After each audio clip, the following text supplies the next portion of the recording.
Hello, everybody.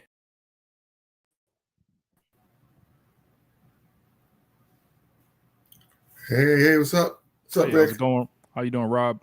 Hey, welcome to I'm King good, Clark's Rich. crossover. Hey, Mark. Rich, how are you doing? Wonderful, man. So, Birthday was yesterday, so just what's that? I said birthday was yesterday, so Birthday was yesterday? Oh, what? yes, sir. How old are you? All 18? right. I just turned 36. Same thing. Oh, he's a youngster, I Mark. didn't Oh, my like it. God, he's a youngster. 36. He's a youngster. I didn't like any birthday after 30. Gosh, I didn't like any what a birthday after youngster. 25, actually. But I didn't like my 30th birthday. I'm not. And I'm 31 now, so Mark, it's been a year of you depression. know how much older we are than you, Rich. I've heard rumors. You've heard rumors that I'm over 31? Hello, everybody, and welcome to King Clark's crossover. Today, I thought we'd start out by talking about the WNBA draft. I'm not really into mock drafts, so I wasn't going to do a video about it. But Rich, if you like that kind of stuff, I'm all into it. You're all into it? Yeah, I watched a video actually the other day from Hunter Cruz. Does a great job with a lot of in-game kind of analysis like of tape and different rankings. He got a pretty interesting list, and I think What's folks his should check name? it out. Does he have an article or just a video? I believe he has a YouTube channel, if I'm not mistaken. He might have an article though. What's his name? Hunter Cruz, and it's like CRUSE, I believe. CRUSE? Yes. WNBA. It came up. Let me just see what's going on here. Hunter Cruz. He's got a YouTube channel. Let's see if he's got a mock draft or not. Well, Rich, Shinin Kwai Lo, we say in Chinese. I never heard of this guy, so I mean, all right. Kwai Lo, and let's see. Jouer Noir. Here's his X thing. Feliz cumpleaños. Just run through them all. Okay, and I got to see what other languages in. Is he? My wife's I got his X one, next Rob. Monday. I got his X one. I can pull that up. I got it on next. It goes through 7 at least. It goes through 7. That's the most important one. All right, I can pull his. And I got 3 tabs open to go to different ones besides that one. But I haven't. I'll pull up each one at a time. Well, let's go to this one first because you seem to know him, and I will do that. Share screen. And Hunter X. Well, we all know who's going to be number one. We know who's going to be number one draft. Okay. Is that on the board yet? Is that on? Okay. So the next hoops. Yep. Make it a little bigger. This is Hunter Cruz. Yep. And this is his pick. And he's got Pow so early. He's got Pow way too early. Pow's not going fourth. There's no way. There's no way she's going fourth, I don't think. That's way too early. Sania Rivers isn't going 7th. And Kiki Efren, I wouldn't take either of those in the top 7. Kiki Efren, I don't know. I think what you're going to find when you look at this draft, you're just going to wish there were people that were actually in this draft that aren't. Yeah, they're not. It's not that good. It's so funny that Gino said last year. I talked about before, Rich. I said the sophomore class, the freshman class, Sarah Strong would be probably would be the number one. Yeah, I think so. I think like what I was noticing just as like the transfer portal has just exploded this offseason as far as just no one in that 2021 high school class wants to come out. They don't want any parts of that first year CBA. They're like, we'll see you on the next side. And Olivia Miles stayed in. Only the people that have to come out are coming out. Right. AZ Fudd, I thought she was sensational in the national title game. We probably talk about that a little too if we'll talk about that. We have time. Yeah. I'd start with this because it's only a couple days away. The title game. I think Kiki Efren, if that's how you pronounce her name, I don't care what her, but I just think she's overrated. I don't think she'll make a very good pro because she's not that good a shooter, and I don't think she's a good enough defender to make up for it. Or she's a good rebounder, but not even great rebounder. Times I watched her this year, she seemed like kind of like a black hole kind of on offense. Yeah. Really kind of gave me Michael Beasley vibes. If you remember that guy, like how touted he was when he was in college, and then no real true Yeah. position for him in the pros. Can score pretty much on anyone, but as you mentioned, weak defensively. Just kind of like she's a black hole on offense. So I don't really see. I'm not even sure she deserved third team All-American, to tell you the truth. But Sanaya Rivers can't score. I mean, but she can defend and pass. So she has, if she develops an offensive game, she'll have a career. But if she doesn't, she's going to be 12th person on a lot of teams. If she Sanaya Citron, is that Sanaya? I don't know. I get this other mark. Sonia Citron. She'll make it in the WNBA because of her defense, and she can score a little bit and pass and rebound a little bit. So she'll make it in the WNBA. This guy doesn't have Anissa Morrow. He is. I believe he's undervaluing her. Yeah, I would take her over Kiki Riefman or Sanaya Rivers. She's going to go before those two. He might know more about this than I do, but I still think he's wrong. I don't think Papa was going to go fourth either. Now, there's another one, Josita. I heard that she's good, but I haven't seen it. I just saw highlights. Yeah. What do you guys think Van Liff has played her way back into getting on a roster next year? Oh, well, she's getting she'll be on a roster next year. She's going to be drafted in the first round. It's just a question of where. She's better than Sanaya Rivers. I don't know why Sanaya Rivers is ahead of her. So that they're both guards. I have no idea. My sleeper of the draft is she came out of Alabama. Sarah Ashley Barker. She's the sleeper one. I think she's going to do well in the WNBA. All she got to do is sit in the corner and just make threes. Are you sure this guy's an expert? Because I don't agree with this at all. I mean, like I said, he probably knows more about it than I do. But I know what I've seen from Sanaya Rivers, Kiki Arifin, and Pau Pau, and it's not good in terms of taking them in the first 7. Do you guys agree with me? I don't know, because this doesn't look like the video of his that I watched. Like I don't know. I can pull up his video. Yeah, the video is a little long for kind of what we're doing, but I know. I think this is his draft board. Let me see. Let me look on the thing and see when he did this. I'm looking down at Sports Illustrated. April 8th. They got Pau Pau around 12th. It looks like. Yeah, I got the Bleacher. I'm gonna pull him up. Don't worry, I'll replace this one. They don't even have the I'll Bleaker first. How's that? Again, they got Kiki at 4th. Yeah, Kiki at 4th. Which one you want first? You want Bleaker Report? I'll do that one. Sure. All right.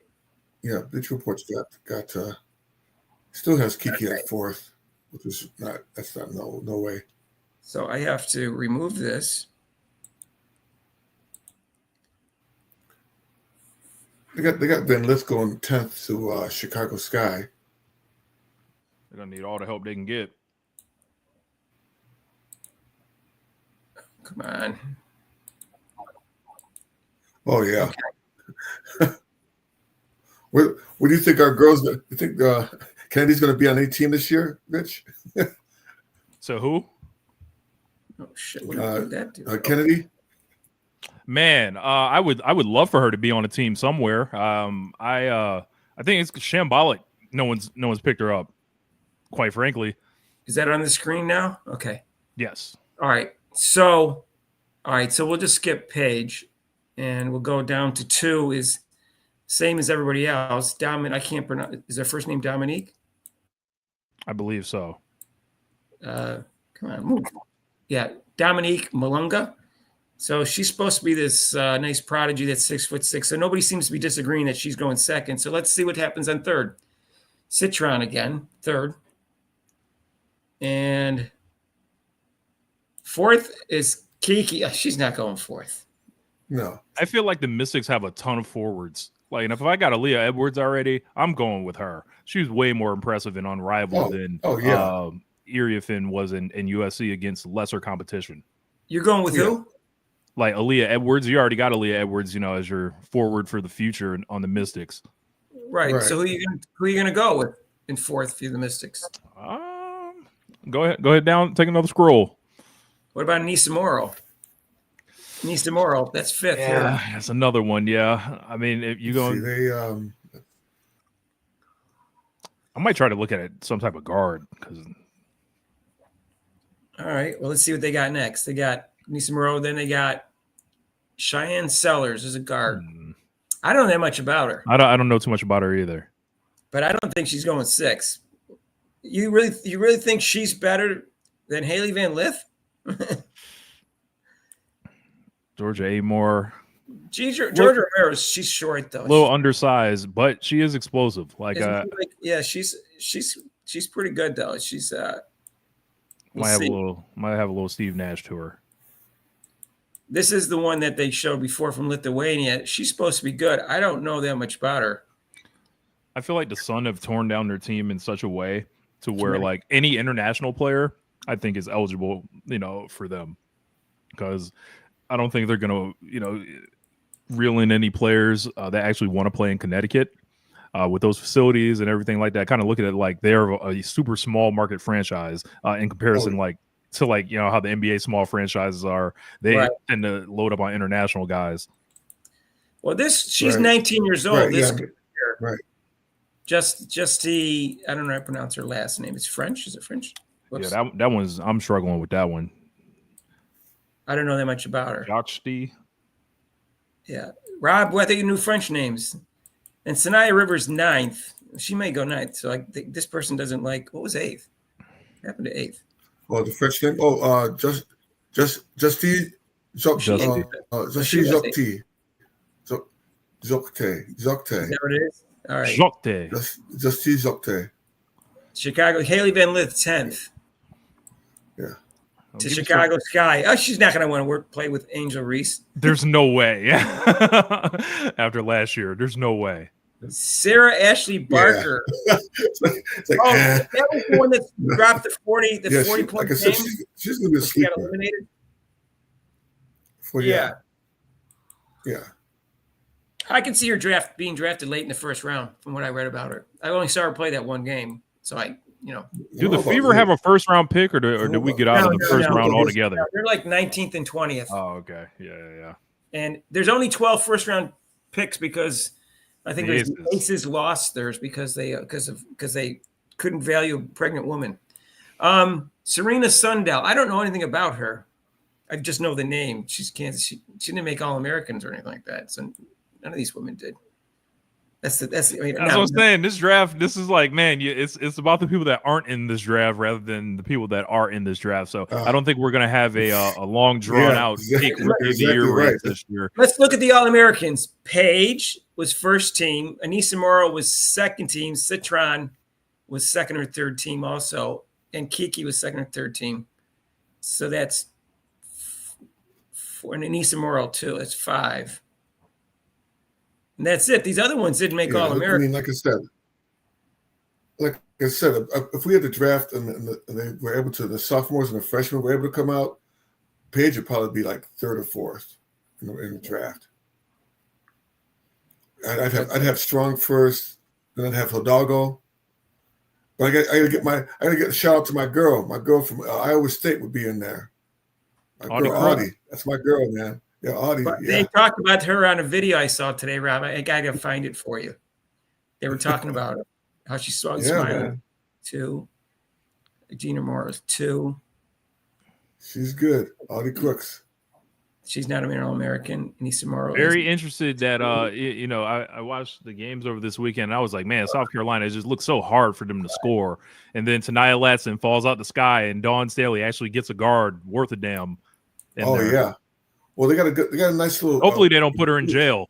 So yeah, exactly. I know they're like. Back Nation did a video about that today. They think about putting her in jail and firing her. If you're for Wiley, you got to hit the portal, right?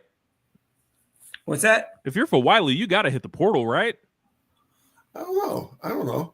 Yeah, I would, but it doesn't mean you have to. Yeah. She didn't get her title that she wanted, so maybe she's going to stay and try to get the title next year with Sonia. With Tania Latson, they may get a title next year. Now they have some offense. They didn't have They didn't have a star. Yeah. It became really evident really fast. Pardon me? It became really evident really fast that they were playing with like 3 big stars against none. It seemed like right in the NCAA tournament. Right. It became it's pretty obvious. Well, I said that I was telling Mark I had South Carolina, but I said if Fudd, shoots like she had been shooting, then South Carolina would be in trouble, and that's what happened. How Fudd about just caught Sports fire. Illustrated? You want that one next? All right. We'll do Sports Illustrated. They have some kind of a name. Not a very good one anymore, but let's see. John's asking, how do we compare this draft to the prior 4? Oh, that's what I was saying. And I was saying, let's see, get rid of this. I was saying that it's funny that Gino criticized the draft last year, and it turned out to be the best draft in a decade, or at least second and probably 2. And if you look at the drafts, it was like in the top out of the last 15 years, it was in the top 2. Right. And that's because there was nobody in the top 5 that was from UConn. I think Edwards was like 6, right? Yeah. So, and there was no one else in the top 10. So they had just all UConn was the number 6 person. Now this year they have the number 1 person. So according to Gino, this is a really good draft. It's all great. It's all great. Oh, yeah, exactly. But it's really not a good draft. For Gino's sake, for Paige's sake, I'm glad they won the title, or else I would have had to go on the channel and tear them up. I would have had to tear them up. I was just going to ask you that. I've been saying all year. I was like, there are no excuses for UConn. Like, and they never played USC that second time, so we'll always wonder what if. But I'm willing to give it to them. I think they would have won. I was just going to ask you that, Rich. You ready to go to? Are you going to the parade? You ready to go down to the parade? I heard this weekend.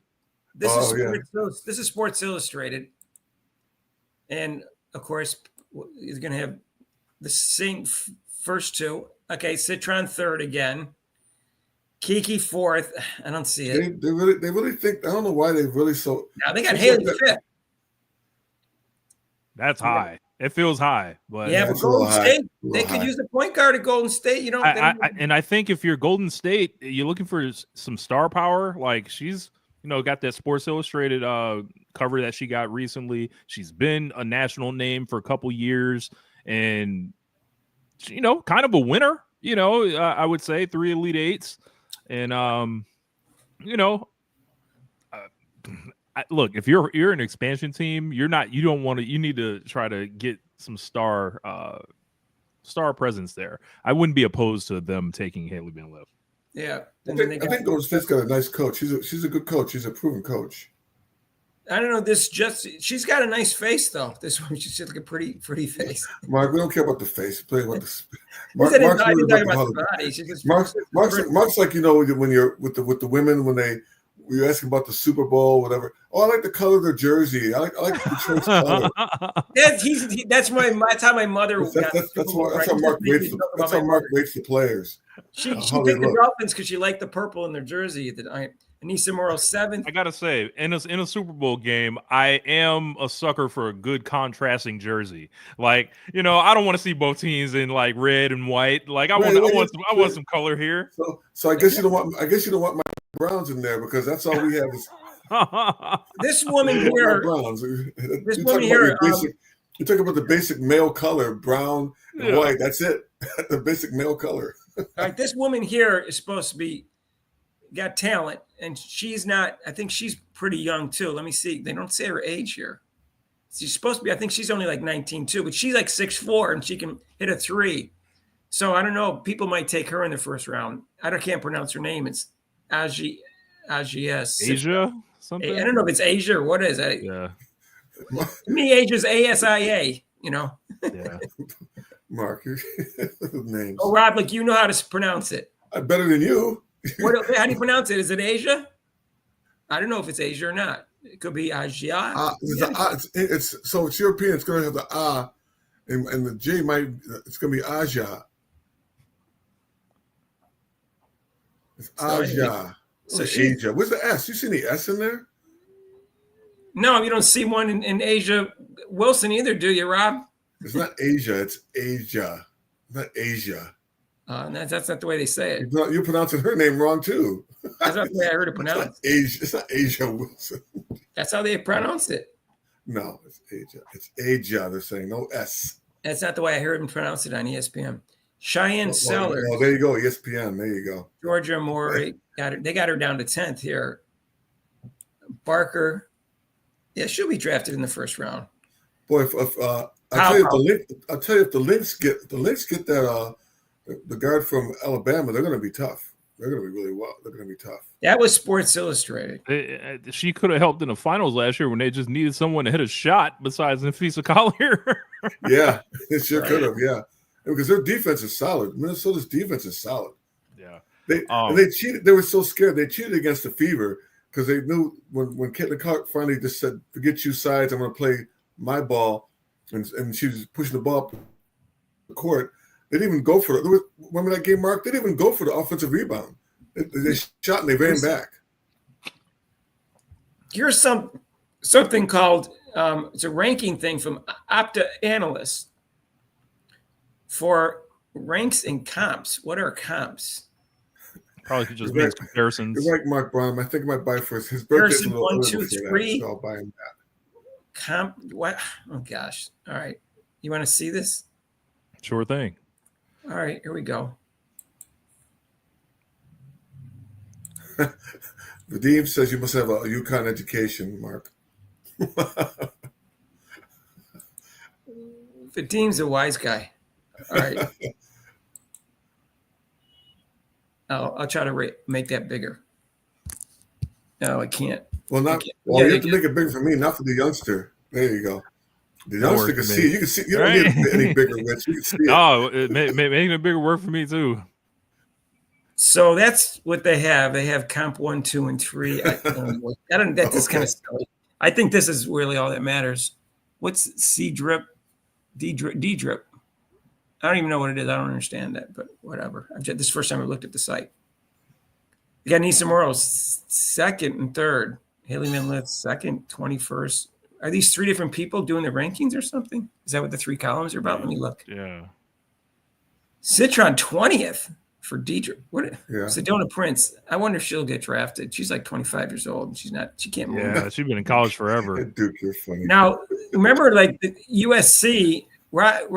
Raheem Marshall. I didn't even know who she was, and she had this huge game after Juju went down. So we'll see. Maybe she's good, and she just doesn't get the ball enough. That's what I think. What did you guys think of that Final Four, man? It was boring for one. Burrow says Lindsey Gottlieb just entered the transfer portal. I know 10 million people decided not to check in for all the games. There is that. I caught like the second half of the South Carolina and Texas game and saw everything else pretty much. It kind of reminded me of the days of old, like where it was just beat down city and UCLA just looked like complete frauds out there. Yeah, they did not look good. Just allowed Lauren Best to just play by herself. She went out there with us 3 in the starting lineup with her. Well, they might have needed a 4th person besides that. Otherwise, you're going to be playing 4 and 5. I don't know what to say. I never thought she had a lot of talent around her, UCLA. They just played well for their talent, I thought, all year. And, looking back, they crushed South Carolina in the beginning of the year. So I was interested to see if those 2 matched up again, what would happen in the rematch. So anyways, they have this. I'll get rid of this. What happened to Rob? Rob has been zapped into the Phantom Zone. I was gonna say, like with UConn, it seemed like fairly easy for them, kind of a walk to the title. What happened to you, Rob? What happened? I didn't disconnect you. All I clicked was a tab up top. I didn't click on you. Okay, now I'm back in. Go ahead, Rob. Go ahead. Yeah, he just want to get rid of me. I know it's okay. It's all right.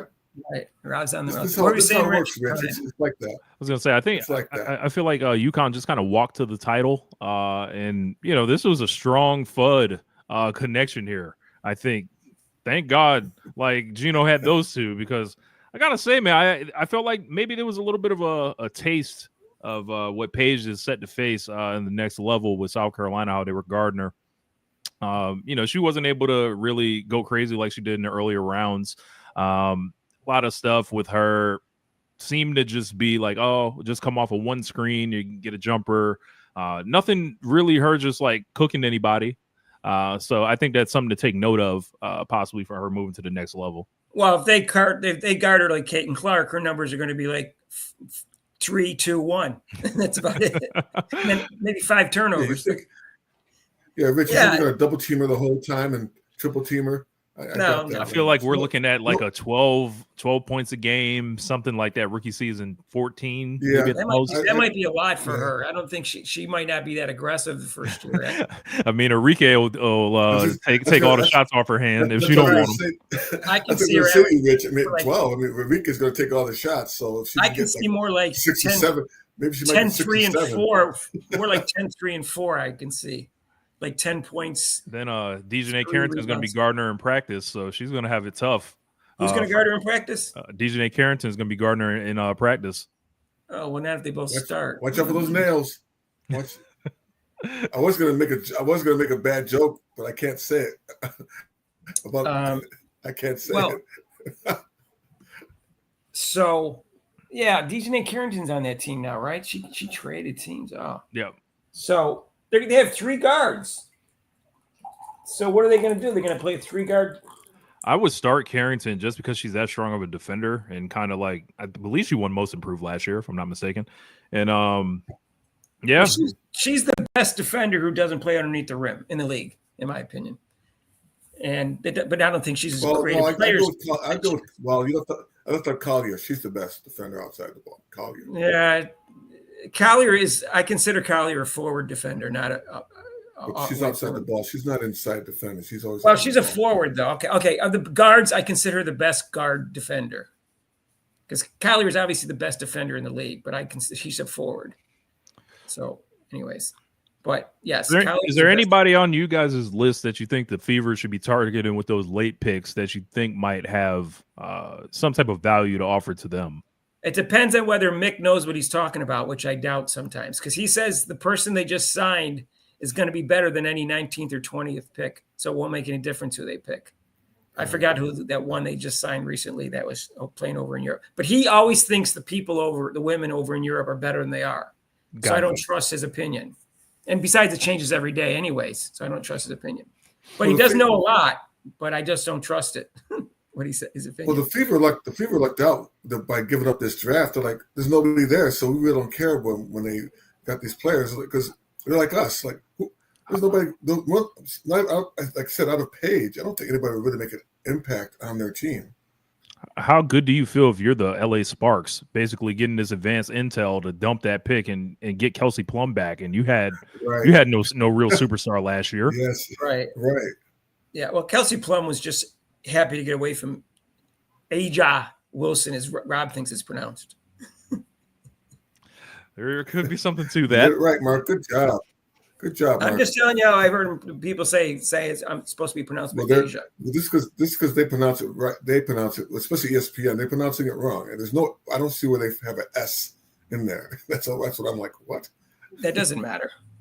It doesn't matter if you're AJA. No, it doesn't matter. I mean, because that's just the way things are. I mean, pronunciations aren't phonetics. It doesn't make any difference. I see why you're good at phonetics, Mark. Anyway, Rob makes me pronounce all the names so he doesn't get any wrong. You do all the talking. That's why. Here you go. Our first fight. Here it is.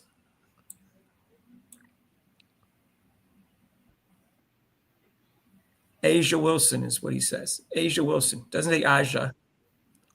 You guys got a chance to watch that interview that Caitlin Clark did with David Letterman yet? Yeah, we did. We talked about that. We had a video about that. That was great. Great interview. Yeah, I gotta watch it tonight. I wish she had more of a talk. I wish she was able to do more talking. Forget the bowling and the donut shop. All right. I always find that like the couple clips I saw, she usually is very personable and so likable. Like it's really easy to see when like the way that people are attracted to her as far as like why they become a fan of her, why they just enjoy any type of content that comes regarding her. It's really quite baffling that she was kind of scapegoated the way she was last year. So who's this? Who was Caitlin Clark? Because just everything you see about her, she seems to be just like somebody with their head on straight, whoever her team is, they control everything. Like to only put her on the best platforms, and I think why do you think she was scapegoated? I mean, they don't want it to be her for whatever reason. They don't want it to be her. And why do you afraid to say the reason? Never afraid. Well, you were a couple weeks. The first week you were on, you seemed to think that the race had nothing to do with it. I think there's part of that, but I also think she is an outsider of like you look at that thing that like Front Office Sports started putting out and all that with all the top 5 players of the 2020 class. All those other names were at big universities playing with plenty of talent. And Caitlin Clark was with Louisville, Iowa. And I don't see how I actually came across a reporter. I don't even want to talk and give her name out like that. But usually on Twitter, if you hang around long enough, you'll see old comments resurface. And some of the stuff that was being said was like she just wouldn't be able to handle the defenses and all this other stuff. Right. I was just like baffled, like stuff back to April of last year, and these were resurfacing. And then people were dropping the Caitlin Clark first team All NBA graphic on top of her, like, you know, in recent times. And these are the people that covered this sport. That like either they're being dishonest or we should not trust their opinions. It's one of the two. Well, the reason why I'm a black male. The reason why I'm bringing race isn't into because most of the black males who, like Mark would point out all the time, most of the black males who know about basketball, they like Caitlin Clark. They don't say like, oh, she's this, and they don't have the petty. It seems like with the black women, there's so much pettiness in there. And they when she came in, it's like, this is our league. And then even the WNBA was afraid to promote the most popular player in the college basketball ever. There was no promotion at all. Look at it this way. Have you ever seen that in sport? Not one. They were afraid to. What were they afraid of? Hurting people's feelings? Look at it this way. The black females have 2 things to relate to the black females in the league, being female and being black. The black males only have 1 thing. So the tribalism is not going to be as strong or as often. So that's, and also black males, if you look at the surveys and studies, they follow basketball in a disproportionate amount. So they know basketball and they can see Caitlin Clark's talent. So it's not really a stereotypical thing. It's actually true. And that's why I think so many black females are behind Caitlin Clark, for those 2 reasons. 1, they know basketball. 2, they don't have the sisterhood going on. They just have the black relationship. I've got top 10 reasons why they hate Caitlin Clark.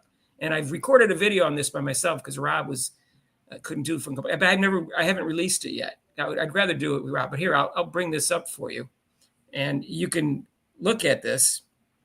And I don't think there's an exact answer, but I think the number 1 reasons are the ones I have at the top, and I'm going to put that on there for you. And then you can tell me that. Yeah, you're right, hot boy. You're like me. Is that on there? Yeah, hot boy Corleone. Same thing here, man. Like I just watched her play a couple times, and I was like, yo, she's real. Like, and just like you can just see the skills. It's just it feels obvious. It feels so obvious that it's stupid to pretend otherwise. Like and you know, no one ever talks about like her actual play style or why it would be appealing. And they reduce it to threes, and it's like not just threes. It's like the handle, the threes, the passing, the length. Oh, no, they think she doesn't. They think she can't dribble. I heard she can't dribble. She has no handles. She can't handle double and triple teams because of that. They say all sorts of things that aren't true. Right. They were just limiting her in this box, saying, "Oh, she could shoot the threes." But if they watched her dribble, and still her passing, with as we watched the interview with Letterman, she when they said that when he talked about that, and she told her that. They made a videotape of her because she wasn't really passing that much in Iowa. So the coaches made a video of her and how her attitude was with the passing. And I think that was just when she arrived at the beginning of the year, the freshman year, because she ended up being and then with her, what I like about Caitlin Clark, she's good. She wants to improve her game. Just a la Michael Jordan working on his jump shot. She's only going to get better, which is scary. Right. Michael Jordan wasn't a passer in college. He only averaged like 2 assists in college. But in the pros, he averaged 5, 6 assists every year, except for the 1 year when he was point guard and he averaged 8. Because he learned that he had to make his teammates better. And he could handle the ball a lot and take a lot of shots, but he could also pass a lot if he got the ball in his hands a lot. So that's what he figured out. And that's why he became a great player, because he was an underrated passer. He was actually a great passer. But they said all sorts of – they said she couldn't create her own shot, stuff like that. And it turns out there's stats for people who created their own shots the most and didn't have setups for shots. And hers was very high in terms of high percentage and not – unassisted. Unassisted, right. Yes, hers was very high. So they were completely wrong about that. One podcasters, where there were 3 of them, they said, "Oh, she's not an WNBA point guard. They should just make her a shooting guard." Wow. Anyways, look, if she did play shooting guard, she would probably crush the records even more if she had somebody like getting her easier shots or something. Well, she might. The fact she can do both is like, I think that should be a testament to her. To that this year, she might. I mean, they're talking about getting the ball out of her hands now. They have the other players that came in. I mean, she won't be handling the ball that much. So if that's the case, so you can make the argument. First of all, I think I think it's clear that she's the best passer in the history of the WNBA or in women's basketball. She's also better at making her teammates better than any woman in the history of basketball. Now, her IQ and her passing is so good. At some point, you might be able to make an argument she's one of the top 5 passers of all time, including all the men. I'm not making that right now, but if you see the talent that she has right now and how much she's improved since her freshman year, I can see that happening. Right now, I'd say she'd make a top 20 passer of all time, including 19 other men, in my opinion. I think the only thing that could ever really hurt Caitlin is like what I would call like Peyton Manning syndrome, where you're basically a computer yourself and you overthink it. I think that's probably the only thing that could potentially ever hold her back, really. Yeah, she did a couple of times on her passes, a couple of turnovers. And she would always, in basketball, it's kind of like reaction. She would like get the ball and like, okay, I'm going to pass the ball inside to Boston, and the defense knew about it instead of just being natural and pass it inside to Boston. That's why she's underrated. It's because you can't in numbers besides assists, you're not going to be able to show how you make your whole teammates better, making them easy shots and stuff like that. That's not always going to show up in stats. And that's why they underrate Caitlin Clark. That's why Juju Watkins is not in the same league as her right now. She could be if she wanted to change her style, which we've talked about, but she doesn't want to change her style. She's had 2 years to do it. She wants to be a shooting guard and not make her teammates better and not pass much and just drive into the basket and not dump it off or not kick it out to a 3 and just try to get the foul call. So Rich, with this new team now and how they're going to run the ball, you think Boston better be in shape, or she's going to be left out because she's going to have to run that floor? Yeah, she's going to have to. Like, I trust her now. I feel like her pattern is like, even if she starts slow, she'll play her way into shape as she did last year. I think she's going to show up in shape. I think there's too much. I think the team is going to be ready to go. Like, I think Stephanie White's probably like. I feel like they've got all of them in the facility. I've seen videos drop for pretty much all their best players, and I feel like there's a game plan for them going forward to say the time is now. Do want to say someone in the comments, Basil, he said, what is Rich talking about with Peyton Manning like that? So I was a huge Peyton Manning fan all throughout his career. What I'm talking about there is when playoff time would come, Peyton Manning was so smart that it's basically him versus the defensive coordinator in the playoffs, with the playoffs becoming harder games, the elements more, I would say like it left it up more for, you could see the level that he played at in the regular season, and then you see how he played in the playoffs. Like there was a difference. That's what I mean by maybe he's thinking about it too hard, or the elements, or it just gets a little bit tougher. So what you're saying is that he when he got to the playoff time, he was over, instead of just playing like he did in the regular season, and he was playing. He started playing, thinking about, okay, I got to do this. Like I just said, I have to pass the ball more to the outside, or I have to pass it across the middle more, or when I hike the ball, what do I call? Right. Oklahoma. It would just end up him versus Bill Belichick, like just in a dick measuring contest, and it'd be like, hey man, why don't we just play ball? But you give what the defense plays. I mean, if you're playing against Belichick, you got to like adjust your game. Right, right. Well, yeah, man.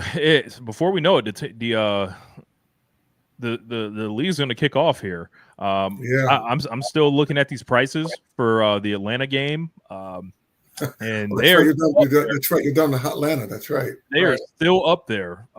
You can get the 200 seats for like $77, but you're up there like you're up there with Sting, like so. Right. So we got EJ disagreeing with Rich. Caitlin Clark were black, they wouldn't be against her. As simple as that. So let's go to my list. Perhaps. So here's my list for top 10 reasons why they didn't. And I'll get 9 and 10 aren't shown, but I'll get to them. And these aren't necessarily in order after the number 1 and 2. I think 1 and 2 are the most important concept. And I think they're jealous of her and envious of her. I always got to put both those words in when people say you don't know the difference between the two, which I do. But she's gets way more attention, way more popular, and way more money. And the word way is really popular in this because if she just got a little bit more attention, like Kelsey Plum did because she was attractive, I don't think this would be a big deal. It's the fact that she's getting way more of all three of those is what's really bothered him, and that she's white. And I put, from white from Middle America because Iowa, because some people have made that argument. I think it's just that she's white. I say the first one on your list that even happens in men's sports. Like, why does such and such got this sponsorship? Why does such and such get this contract? Or why is this person an all-star? Why am I not? So I think there's something to that. And I think it all gets magnified by the way more, and that she's white, and that it's a predominantly black league. I think that's the main reason that all this took place. Her being straight is also part of it, and that's why it's third. And she didn't come out and denounce. She didn't do the FB speech like Paige did. And she's Catholic, but I think Catholic's just a very small part. But I mean, the strange thing about it, you guys, is that Breonna Stewart, she's white. Why wasn't there any when they promoted? Why there was no such uproar or such? Sabrina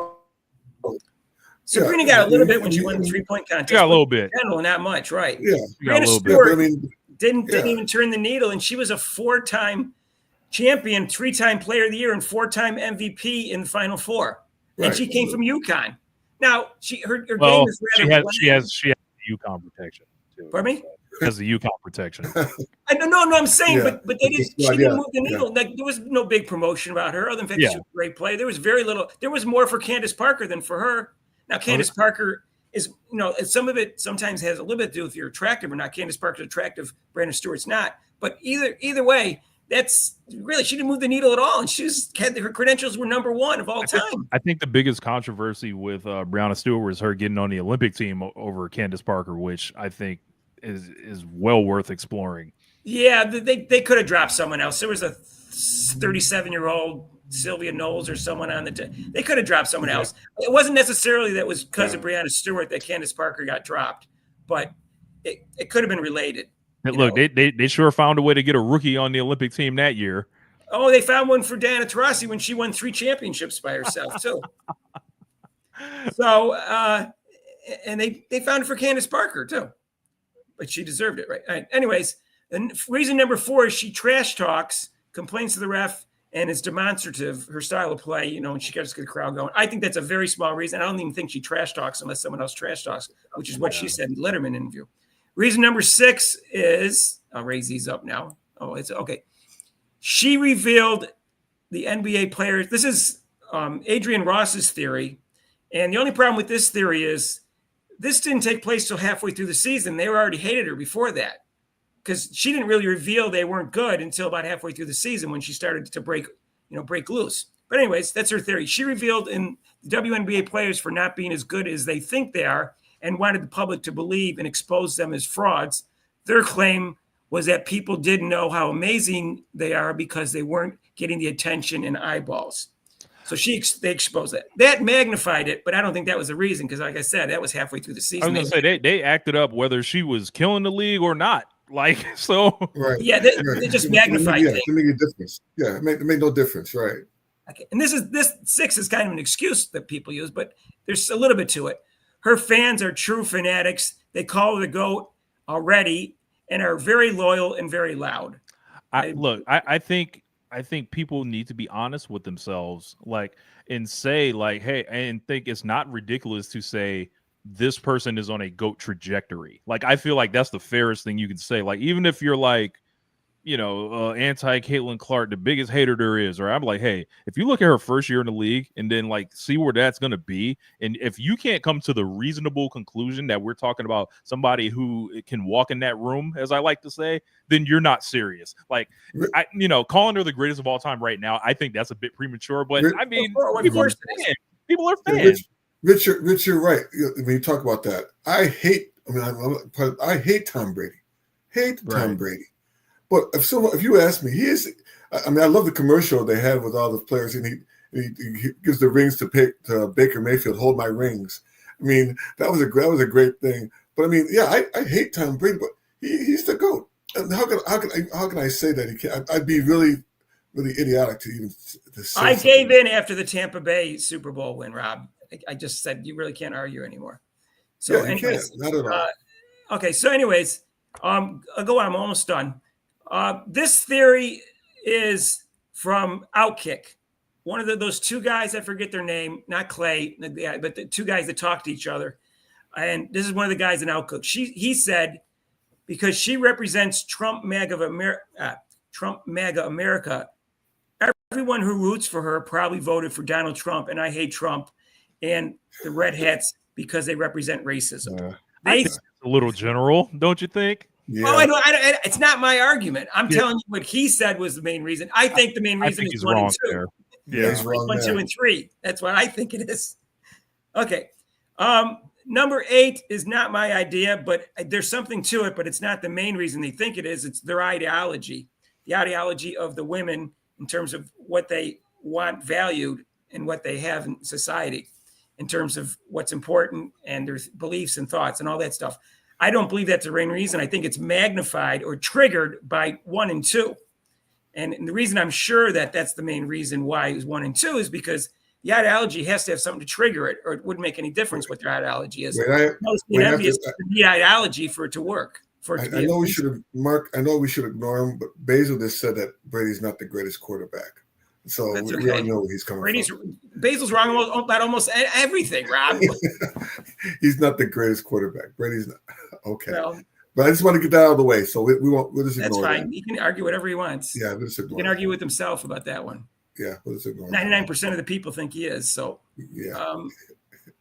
And number 9 and 10 is she's not woke enough, or not overly woke for what I describe it as.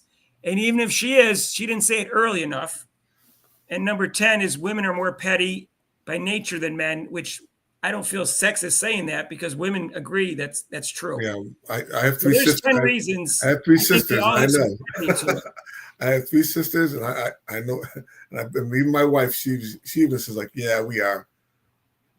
So I think all 10 are part reasons, but some of them are very, very small reasons. Some reasons better than the others. There's a couple I'll definitely walk with you with, and then I'll probably throw a couple away, but not a terrible list. So, anyways, I just gave you everyone's theories, not just mine. Yeah. Mine, again, I think are 1, 2, and a little bit 3. This fact that she's straight and predominantly lesbian. I believe that league is around 2/3 lesbian, even though we don't know for sure. That's a high number.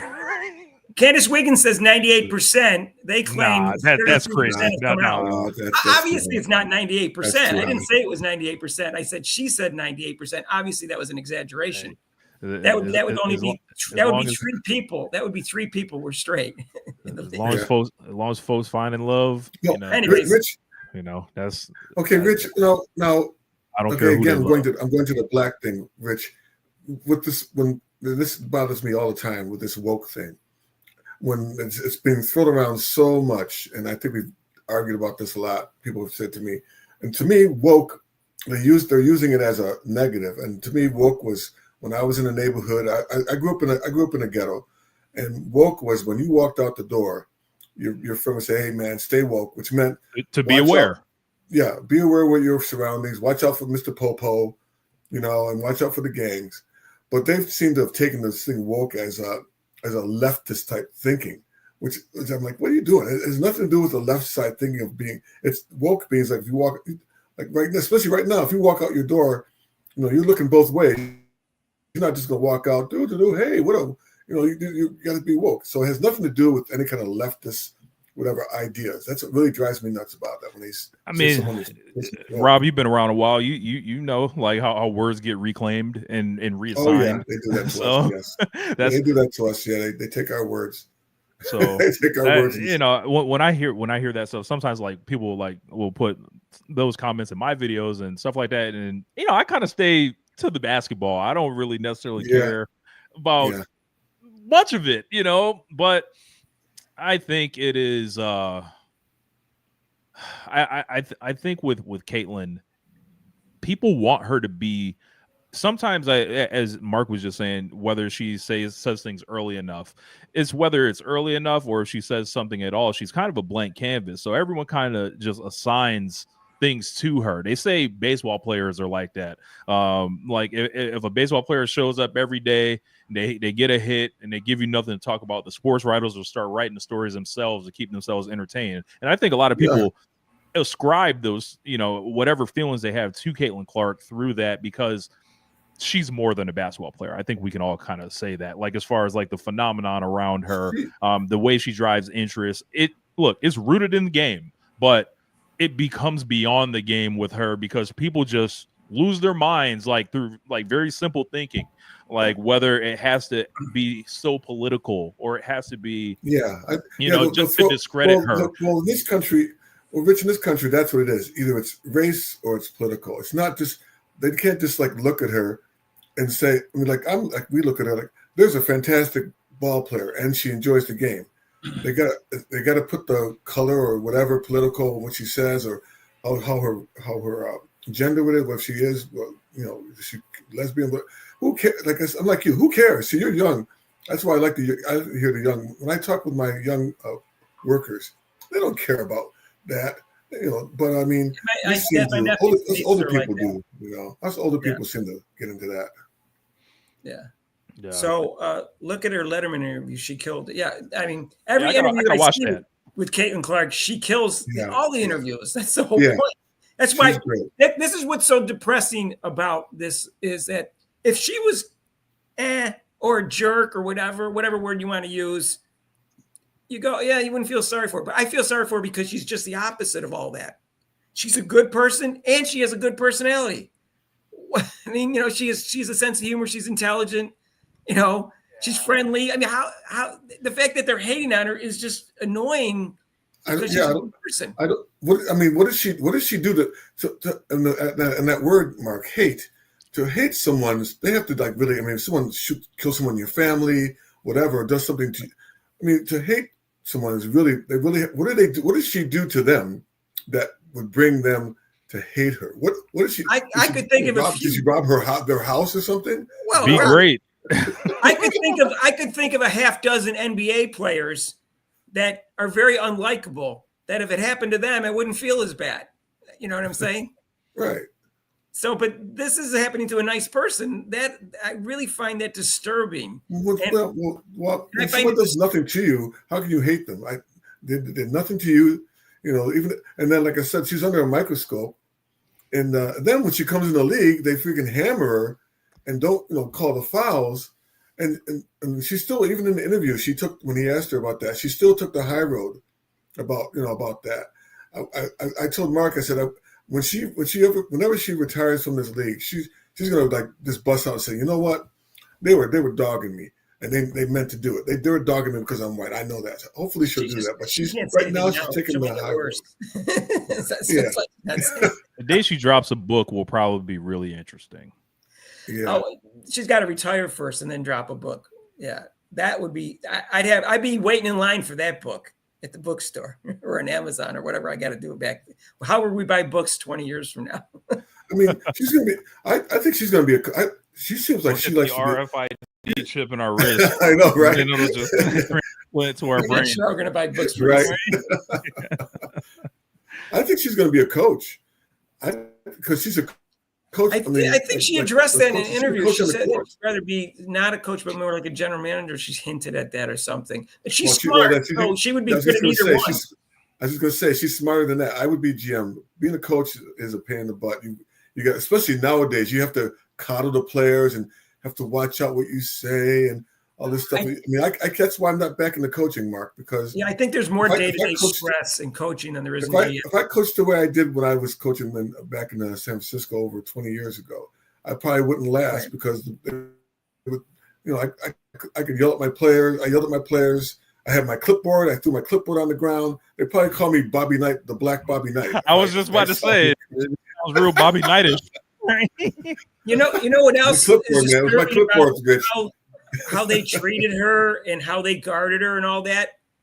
People went and said, "Oh, she's playing like trash, like the first 10 games." I go, "Well, she's the only one in the league being double teamed and triple teamed." Historic levels.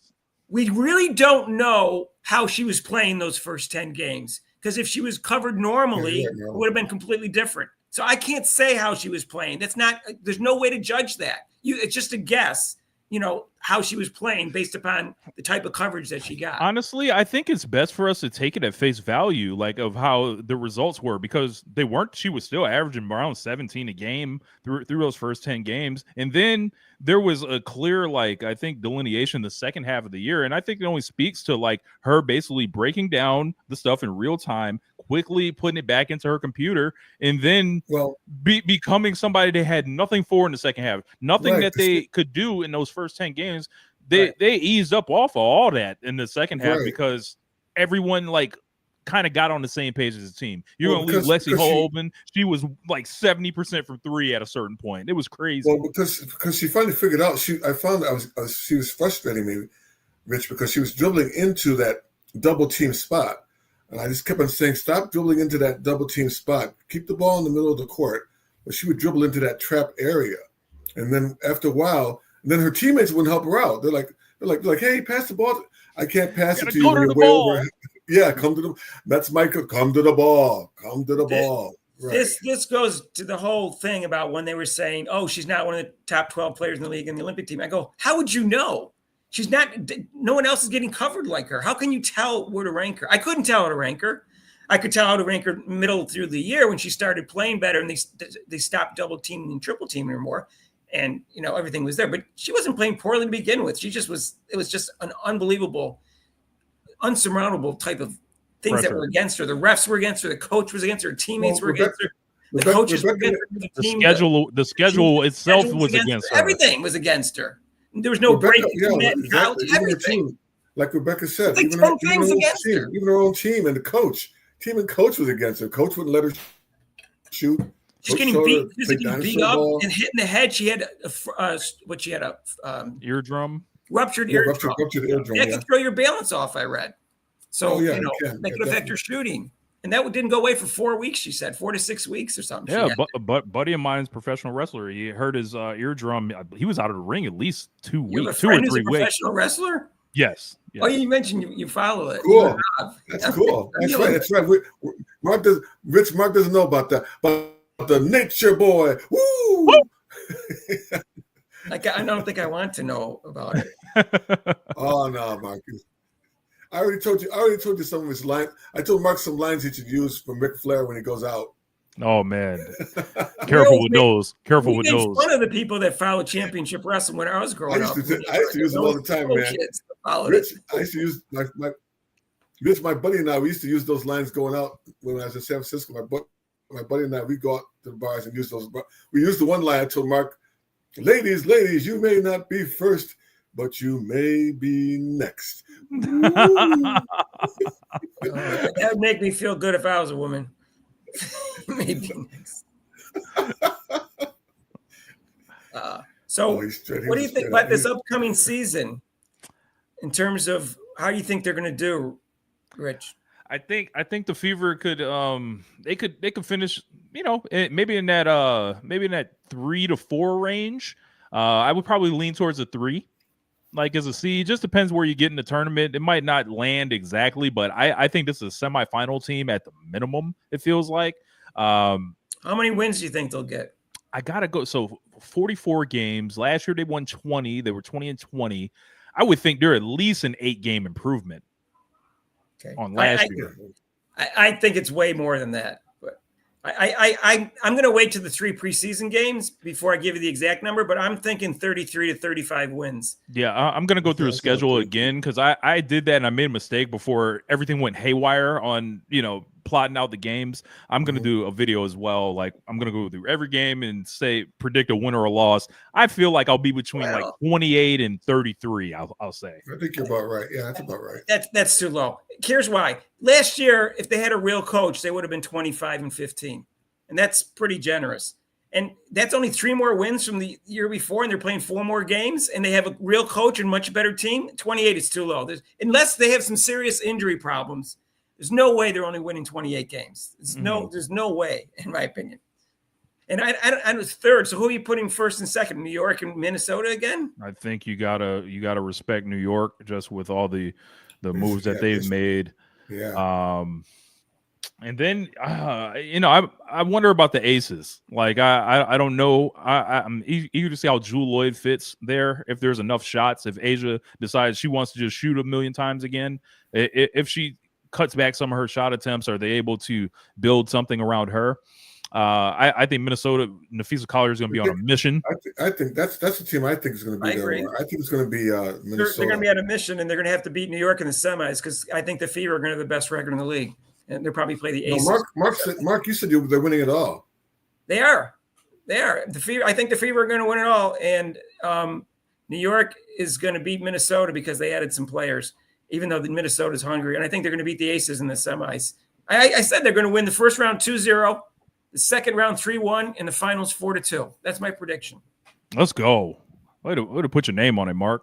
I put my name on Caitlin Clark being the first player to win 5 MVPs and the first player to win 6 championships. I put my name on that. Let's do it. And I put my name on her winning the MVP this year. Who's the sleeper team? I'm picking the Sparks. That's a good question, Rob. I don't know. I'm picking the Sparks as a team to watch out for. Now, I kind of just like how this team is built, with one exception to it. The Atlanta Dream, is my local squad. Now, I think everything is kind of built for them with the new coach they hired, wants to run up and down. If they can find a way to turn Brittany Griner into Kareem Abdul-Jabbar and just, they just run up the court, and if they can't figure nothing out, they wait for her. I think the Atlanta Dream could be somebody to take a look at because Alicia Gray is an awesome player, super fast. I think it's hard especially now with even men's basketball, with women's basketball. Nowadays, it's not like the old days, like you said, like you have the center is not the main point anymore in basketball. It's guard oriented because of that 3-point line. I mean, you see that on the fast break, and that's why maybe I can't coach, because when they're on the 3-on-2 and the guy ahead fades out to the 3-point line instead of cutting to the basket for a layup, that would drive me nuts. That would drive me crazy. So Frank DePope thinks they're going to win 44 games. I don't know about Wow. I don't know about anybody else. Wow.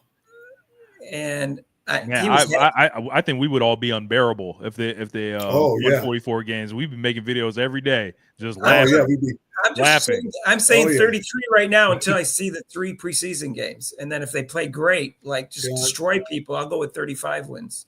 But 33 seems about right. That's 3 wins and 1 loss for every 4 games. I know. You're that's what we said, Mark. We said around that area, 33, 34, because. No, you said 30, Rob. Are you changing it now? You said 30. You said 30. I'll stick with 30 then. I'll stick with 30. You can change after the preseason games. Yeah. Because it gives you some indication how they play together. But you gotta choose the night before the regular season starts. You got to say something for sure. I'll choose, but like you said, with the addition of a coach who their main problem besides the coaching was even the players. It was their defense, giving up those 3-pointers so easy. Yeah. So now they have. Fever was such a bad defensive team last year. It was just simple stuff. Horrible. So with that, like right there, there's 2-3 games right there. So, and then to add the coach factor too, the game situations will probably be a little stronger. Yeah, I think I asked this question on Monday night, not tonight, so I'll bring it up again. Who do you think of this draft class last year, Caitlin Clark's rookie class, who do you think besides Caitlin Clark will end up with the best career in the whole rookie class at the end? 20 years from now, you're going to look back and the second best rookie out of that class. You got Angel, Camila Cardoso, you got Rickea Jackson, you got Leah Edwards, you got Cameron Brink. It's probably going to be one of those, but I think I'm going to take Angel. Me too. Actually, I'm going to go with Angel. All right, we'll see. Yeah, I'll take Angel, and I'll take Angel just because I think she's going to get the most opportunities. I would like to see what Cameron Brink looks like when she returns from the knee injury. So I reserve the right to I mean, that's 20. I mean, that's good. You reserve the right to change your mind. Right. I don't know. Camila Cardoso, man, she's got that big body, and she's better around the rim. She's just not as good as a rebounder. She doesn't have the same motor for a rebound as Angel, but she has more other talent, I think. Yeah. I think she's a better defender, and she's also a better offensive. If Reese could make a layup, how good she could be. Like she's already an all-star. She's gonna end up on Team USA. So like all the stuff is gonna line up for her, I think, to succeed alongside Caitlin, kind of. And if she ever switches teams, I think that also gives her an opportunity. But as Rob mentioned, the finishing you would think is going to improve with time. But she's going to put herself in a position to always grab a ton of rebounds. So it's always going to statistically look a little better for her than it probably is in reality. And just some of the things that she does on the court, I think defensively she has the potential. And this is the first time I ever saw her play where I thought she would be someone that can defend the pick and roll awesome. Point of attack. Angel? Yes. Angel? Yep. Yeah. And like she might not be like a shot blocker or anything like that, which is kind of disappointing for her size. But as far as like switching, and if the game starts going more guard oriented as we expect, she's going to become a defensive terror, I feel like. All right. Did I ask you the question about who you think, if we look back 20 years from now, who's going to be her biggest rival? Did I ask you that question? No. I'll ask it again if you want. Who's going to be Caitlin Clark's biggest rival? Who are we going to look back 20 years from now and say who was your biggest rival? Is it going to be Strong? Is it going to be Strong? All right, well, let me say the names. Is it going to be Asia Wilson or Aja Wilson, if Rob wants me to pronounce it that way? Nafisa Collar, Paige Beckers, Angel Reese, Juju Watkins, or Sarah Strong? Sarah Strong. Rob's going with Sarah Strong now. I'm going to go with Juju Watkins. Just because I don't think statistically Paige is going to match up, and it's going to get real obvious real fast. I think it's going to be Juju, and I'm sorry. No, go ahead. Go ahead, I was going to say I think Sarah Strong because of her all around, as you see as a freshman, she can shoot outside, she can go inside, and her defense is really good. She's an all around player. They've actually forced her to shoot. She's all around. Rob and I thought she should have got MVP for the Final Four. They didn't give it to her? Did they give it to Paige? They gave it to AZ. No, they gave it to Fudd. Oh, Fudd. Okay. I was about to say, at least they didn't give it to Paige because that was not. No, Paige didn't. Paige played average in the Final Four and the finals. She played really well 3 games before that. Yep. And maybe even 4 games before that. I forgot what she played in the first round, which doesn't make it. I don't count that game because that's a 16 seed. So, but she played really well the 3 rounds before that. Here's Sarah Strong. I think is going to be. Sarah Strong. I was telling Mark, here's the deal with Sarah Strong. She has a dual thing. She's also in France. So think if she was on the French team against the Olympic team, they would have lost. I don't know. It could if Juju comes back healthy and decides that she's going to learn to make her teammates better. I agree with you. I'm not sure she's going to ever do that, but I think her getting injured may change her style of play. In fact, she might not want to drive into the people in the basket because might want to injure her knee again. And also she might figure out, man, I got to pass. I got to make teammates better. I do that. Well, and she's not worried about breaking the scoring record, so she won't be afraid to pass off. This may be the best thing for her game in the long run because it wasn't changing over 2 years. Her style didn't change. She played the same way the year before. You know what? With Juju, I might. I mean, Sarah Strong would be maybe I might switch it as far as competitiveness, but I think you're right with rivals because they've already got her against Caitlin already. She's already the face right, Mark? She's the face of women's basketball. I watched that video of you guys shortly before. You watched our video today? Thanks. Yeah, shortly before I jumped on, and I was like, so she made like this mistake, like. No, it wasn't what did she really mean? No, women's basketball? No, it was on purpose. She tried to minimize Kate Hart. Aaliyah Chavez. I like her. She's got that little suave cockiness to her a little bit, and she likes to pass, and she can really score. And she's got nice size for guard in college. She's 5'11". Nice, I mean, not great size, but nice size. Her size isn't going to be a problem for a guard. Let's put it that way. So that's like I said, Mark. It's like little competition. Like I tell everybody, everybody's a superstar in high school and college. When they get to college, when they get to college and you got somebody with the same level and maybe good as you, they tend to drop off sometimes. You say, "Oh, this person." I say, I agree. I understand. Yeah, she was all of a sudden, I checked out some of her in the women's McDonald's All-American game. She didn't play great, but she wasn't awful either. So I think it's going to be. I'm gonna need at least a year before I say, "Oh, I think she's on point like that." WNBA bust from Mark, who can't spell his name right. Reese she's not going to be a bust. She's already an all-star. Yeah, Van Lith and Paige. I don't know. Van Lith could be a bust. Paige and Reese will not be a bust. No, they will not. Unless Paige gets injured again, like her ACL in the first or second year. Reese will be first. I think Reese is going to end up being a first-team All-American in her prime. First team All W, yeah. In her prime. I don't think she's going to be an MVP, and I think Paige will be a first-team All-Pro in her prime. So that's not a bust to me if you make first-team All-Pro. Retro, that's right, Retro. I mean, I forgot about that. USC just lost the whole team. Yeah, everyone's going to the transfer portal. All over. 1,300 players in the transfer portal. I believe around 25% of all players in the transfer portal. How many? How much is it now? 1,300. It was 1,100 a couple weeks ago. Yeah, it was up to 26%. Now it's more. So it's 13. I think there's about. When I put in ChatGPT, they said they thought there was around 5,000 women that played college Division I basketball. So 1,300. Wow, it's up to 1,300. God, that's unbelievable. But some of them aren't, are like 3- and 4-star recruits and stuff, and 2-star recruits. So they don't make any difference. The only ones that make the difference are the 5- and 4-star recruits.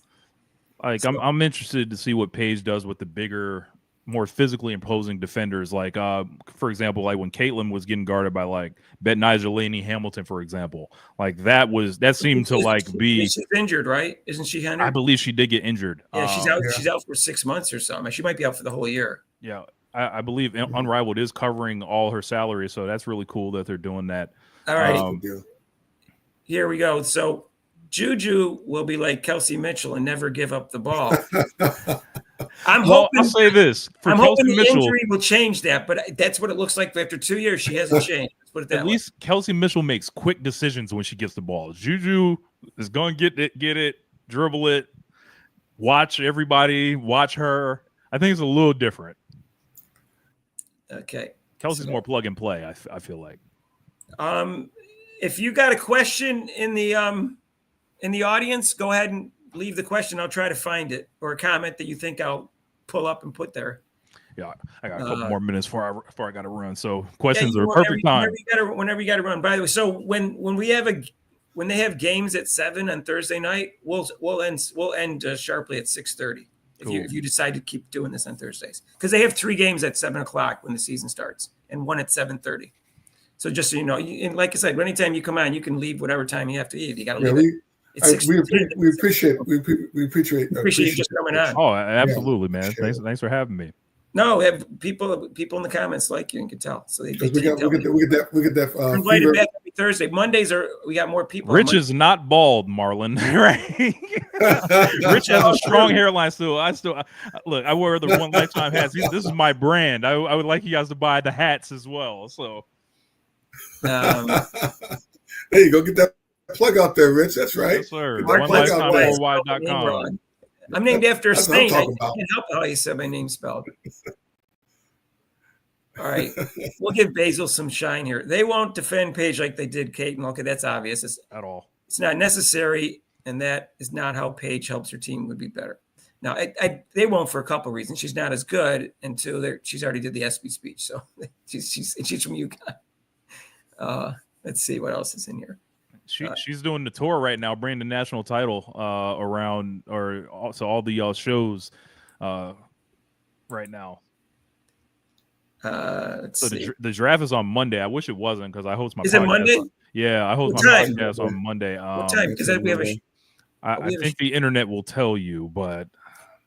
Oh, I forgot. We got a show on Monday. Robin Lundberg's supposed to be on that night. Hang on. When is the WNBA draft? When is WNBA? Monday, April 14th. My wife's birthday. I can't be around. I have to go to work, but I'm locked up. 7:30 on ESPN. Okay, that's fine. Our live show's at 6, so we'll just go 6 to 7, and then if Robin wants to leave to go do a live thing, then he can leave because he's on next Monday. We'll just go an hour then for the live show. It starts at 6. So yeah. So anyways, yeah. So we do that. Yeah. So you think the ratings will even get to 1 million without Caitlin Clark? What were they last year? They were like 2.2. No. I think it was 3.4 million. I think it was, if I'm not mistaken. Maybe I'm thinking of the All-Star game, but what was the? Let me ask. Was it only 2.2 million? I could be wrong. Maybe I'm thinking of the All-Star game. What were the ratings for? 2.4. 2.4. Okay. Yeah, that's 2.4. So, yeah, I see under 1 million without Caitlin Clark. I'll go with 1.1. Rob, what do you think? Over under is 1 million. What are you going with? I'm going over 1 million. Over 1 million? Okay. That's right. Without Caitlin Clark, I can on the stage. They might. I don't know. Paige is going to draw some, but I don't know. They had a lot going on. They had Cameron Brink, Angel, and Clark, and Camila Cardozo, which got a fair amount of attention, each one of them. Yeah, this draft is the yawning draft. I mean, after Paige, after that first one, it's the Wild West. Let us know in the comments if you think they're going to get over or under 1 million for the draft, the ratings. I'm curious what people think. I'm the only one that thinks under 1 million. All right, we'll see. I could be wrong. We got to take into consideration that the family's watching too, Mark. So. The families are watching. Oh, by the way, I need to explain that to people. If you don't know this, I'm going to explain it so the way they did the ratings before, and I didn't explain it very clearly in our video today, they had out-of-home and in-home TV ratings. Nielsen was doing the ratings for 100% of the homes, but only 65 or 66%, depending on what you believe. I've read both, of the out-of-home TVs or viewership. So I said, well, that doesn't tell me anything because I don't know what the percentage of the in-home and out-of-home viewership is. So they didn't lose. The ratings aren't off by 34% like people thought, because the ratings for the out-of-home is only in the regular season, according to ChatGPT, is 10 to 15%. Where for a major event, it could be as high as 20%. So if you go by that, you have to assume the playoffs are around 15% generally. I like Mark's reason why he's going to watch. He's watching for costume malfunctions. Who said that? Other Mark? No. Mark. Oh, okay. All right. So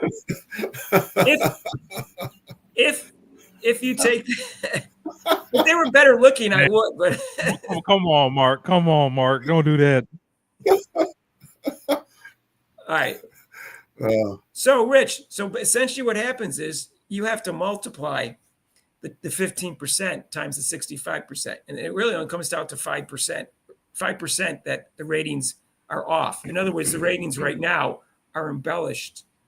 They're actually 5% higher than they were before. Ooh, you talk about embellishing ratings. Let's not even talk about streaming ratings. People just do all types of amazing math for streaming.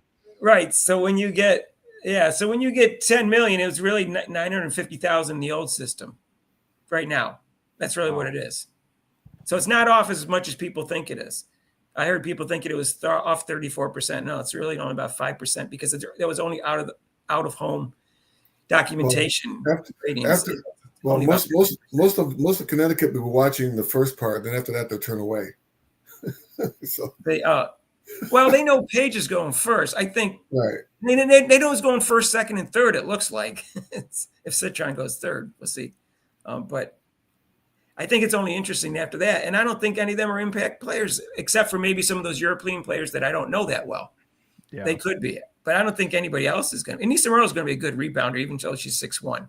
I just think she has the dog in her that. I think Kiki's going to be a bust. I'm going to just get it out there now. Oh, yeah, I'm not for her. I wouldn't draft her. No, I wouldn't draft her. I don't think she's that. Unless you get her on an insane low. If she slides in the draft, that's the only way I'd take her. Right. Rich, she's all show and no go. You got a question here for you.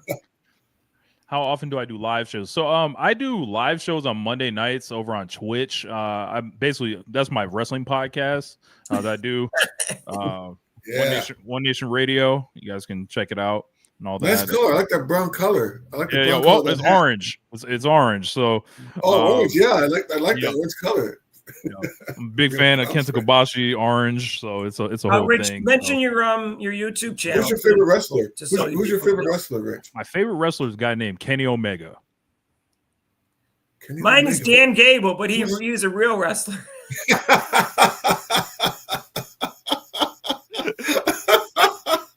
All right, so that was my hero growing up.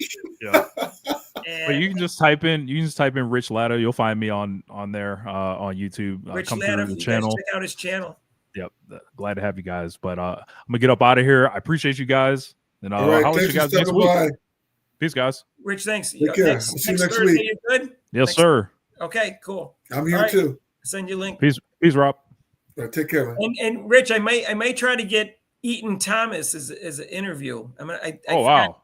I need to work on that. I want to try to get him on the show. He went on what was his name? I think his name is Roland Martin. Yeah, Roland Martin. Yeah, but that was a friendly. Like Roland Martin is a black guy who's going to go with that perspective, and he didn't give him a hard pushback on it. He didn't challenge anything he said. I think he needs an interview where people challenge it. Black guys never do that. He's a black guy. Oh my God, he didn't push back. Yeah, he's kind of a weird guy, but he's had his own channel for like 10, 15 years, and he's got a lot of following. But anyways, all right. So we'll see you next time. Peace, folks. Take care, Rich. Yeah. All right. Joseph T, I think she will get at least 75% she got last year, which was 100% hate. Yeah, I think it's still not going to be great.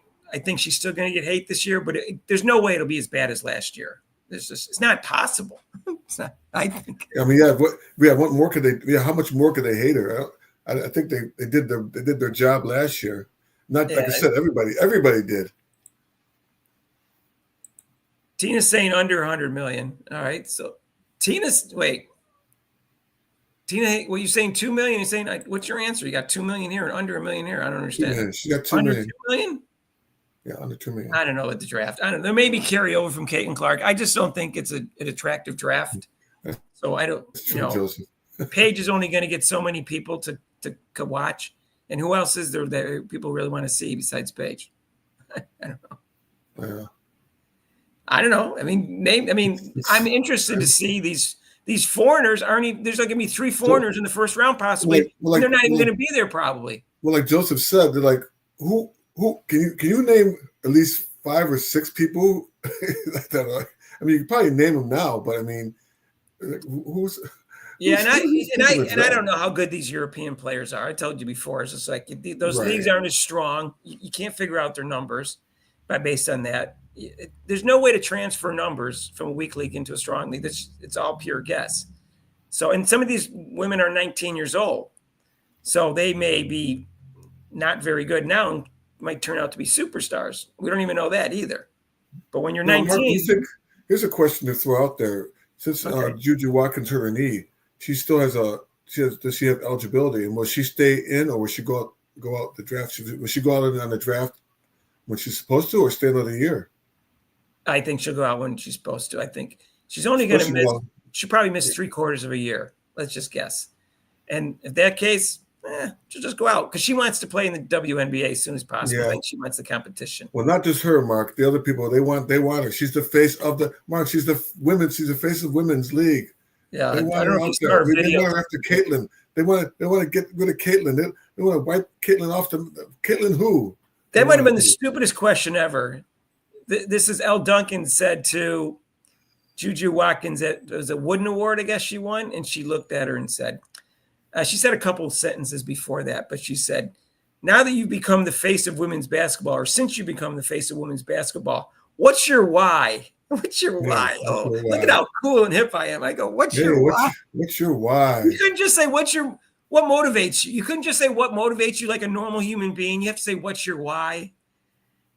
That's just like, oh God. Yeah, that's. Am I the only one that's bothered by this? It was just like a stupid phrase. It sounds just so dumb to me. What's your why? I know. It's just. Anyways, so yeah, Rob. So I think the draft will not be that interesting there. So we'll see what happens. But Mark, even the pro draft the NFL draft is coming too. I mean, I'm interested because the Browns finally have a draft choice. But I mean, I'm always interested in the NFL draft. Well, but just they're in the Green Bay. Well, they're in Green Bay, so you should be interested. They're finally doing it in Green Bay this year. Green Bay. Yeah, I forgot. Oh, you're right. I forgot. They're doing it in Green Bay, so you should be. Oh, hey, finally. The problem is Green Bay makes the playoffs every year since they got Brett Favre basically. So they're never really high up in the draft. So it's not as interesting to me because they're never getting a top 10 player. Well, they always be like a 20th or 25th player or something. The Browns. But this year they were like a little over. They were like they made the playoffs, so they're probably I think I don't know what they're in the draft. I have to look it up. What is Green Bay in the draft? What, you don't know your team's draft? I think it's too far away, Rob. No, it's not. It's April. It's this month. Is it? No. Yes, it's this month. I don't get too excited about it's draft. In 2 weeks. I think it's in 2 weeks. So many draft busts there's so many draft busts. I try not to get too excited for them. Yeah, you're right, Element. I mean, they project, here's this player he's going to be an impact player. He's going to do so. How do you know? He hasn't played one game, and he's going to be an impact player. Okay. Very few first-round draft choices are. Cleveland Browns, Rob, second. I know. I told you that. That's Packers are 23rd. That's what I don't get too excited over, 23rd pick. We never know. They can get somebody in there. They did a wide receiver. Eagles are 32nd. Buffalo's 30th. So I'm not too excited yet. Rob, so who are they taking in the first round? Who are they going to take, Rob? They're going to take Carter from Penn State. They don't need a quarterback. No, please don't mention that. No, if they do, I'm done. We've been there and done that so many freaking times. No. So the New England Patriots is going to get a good player then because there's two good quarterbacks, and then there's the Heisman winner, and there's Carter. So the New England Patriots are going to get a good player, a very good player, because they'll probably get Hunter. They're fourth. They might get Hunter. So after that, I think there's a little drop after those four. Yeah, that's right, Retro. Yeah, let's go Browns. Yeah. So I'm a Packers fan, so we'll see. What other fans do we have? Okay, real quick, what other fans do we have out there? We got some Browns fans, Packers. What other NFL fans we got out there? I'm not a fickle NFL fan. I love NFL. I watch a lot of NFL. I watch like 3 full games a week at least. So usually I try to watch the Packers, the Bills, and the Eagles. Then if there's a good matchup on Monday or Thursday night, I watch that. So I watch a lot of football. I watch more football than I do. We did, bro. We saw that interview. We did a video on that on the Taurasi and Bird interview. That was also a good interview with Caitlin Clark. That was really natural. I think they asked good questions. So yes, I thought that was a very good interview, and I'm disappointed that Diana Taurasi actually charmed me a little bit. Because I like hating on her, but she charmed me. She was so likable in that interview. If I didn't know that I didn't like her, I would say, "Oh, who's this charming woman?" And Sue Bird is always charming. That's not really a thing. So I'm trying to figure out if Diana Taurasi was 100% sincere. She is. She's very, very at ease. I mean, I know that's part of her. I don't know if she studied in college, but she's very at ease with interviews. She's very relaxed. Yeah. I think, when you retire, look, Diana Taurasi says something I really like, not in that interview, but I read in the internet about 2 weeks ago. I forgot to tell you, Rob. they were asking her about her place in history, and she goes, I don't know. I made a recipe. It's not. I mean, I'm sorry. I made a resume. It's not my job to read it. And I like Yeah, that. that's cool. That's a great answer. That's a good answer. Michael Jordan used to say that when they asked him about greatest player of all time. He goes, I'm not going to say I'm the greatest player of all time. That's disrespectful to all the people that played in the 60s and 70s. Right. I think he was taking into consideration that each generation is better and all that kind of stuff. And he never that's why I don't like the greatest. Pardon me?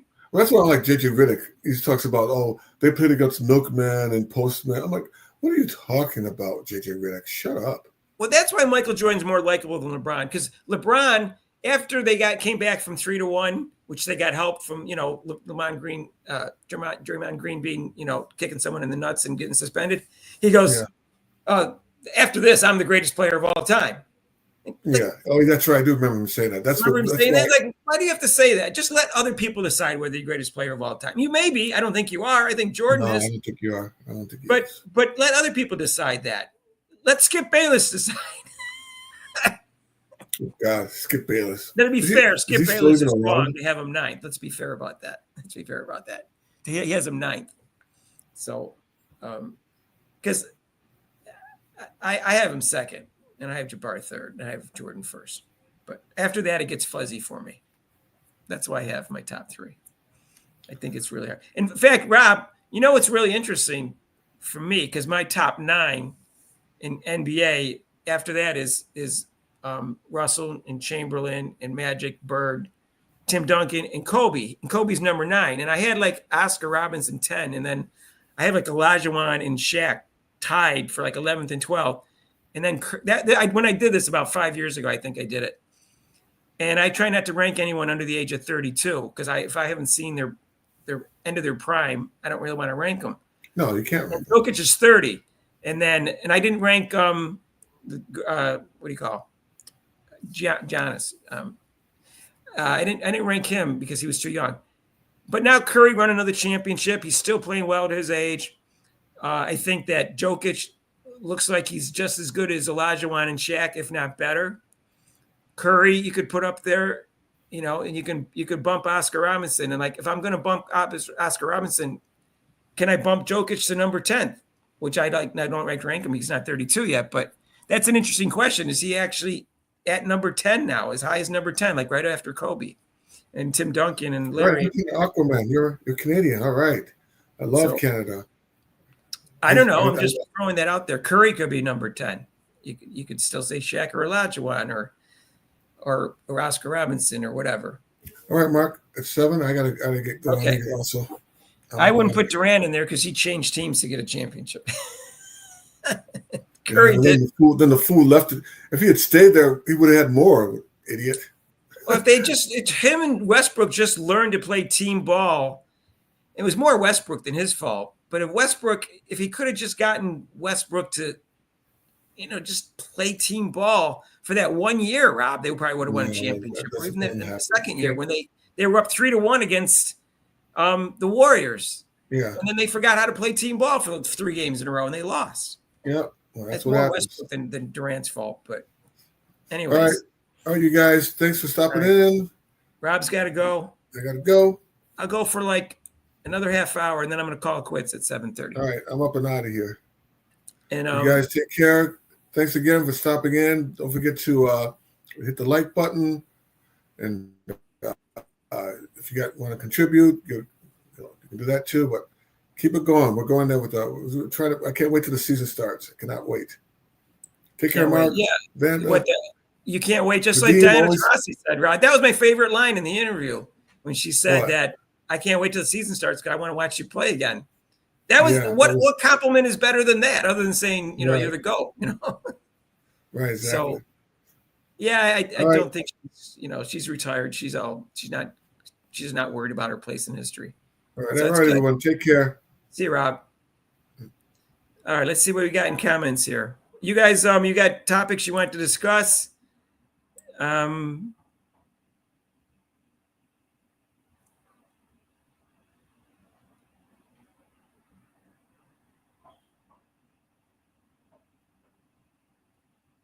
Let's see.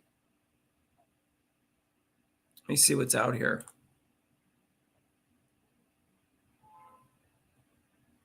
No one ever starts that GOAT thing well for me. Well, you probably should, but except with Jordan, I think it's clear.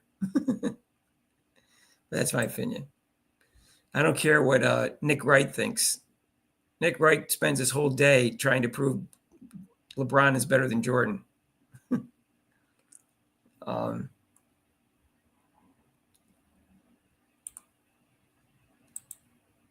I'm a typical Canadian, Don. I'm sort of like Mark. A typical Canadian would be like your behavior. It's okay. Each has pros and cons. What's that? I don't even know who you're talking about. What was Don saying before that?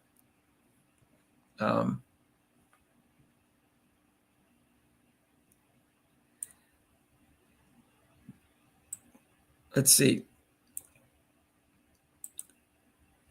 Who is being hilarious, sincere instead of sincerely hilarious? Is this he or she? Is this Tarasi or someone else? Was this supposed to be a she? Tell me what that is so I can comment on it. Let's see.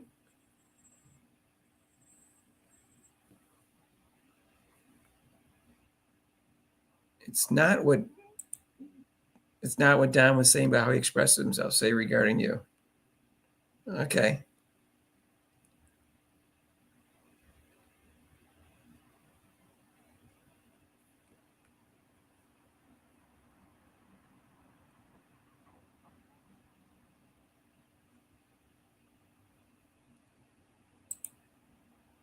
Well, the thing about Michael is one thing no one talks about for the two. Which was a better team player, Larry or Michael?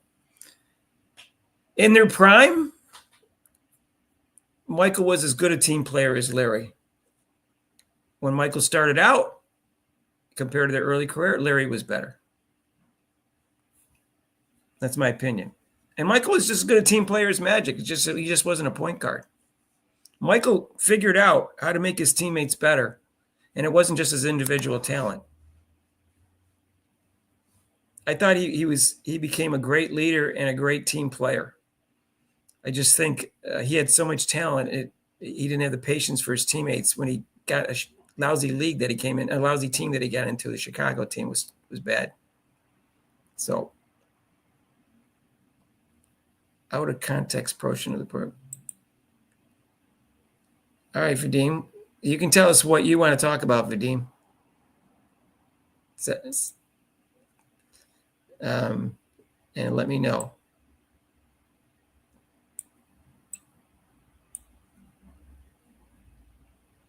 The game where Michael scores 16 still loses the game to Larry. Well, I don't think you can draw any conclusion from that game. It's just the Boston had so much more talent. And it went into overtime. Anybody could have won that game. I don't think you can draw any conclusion from that.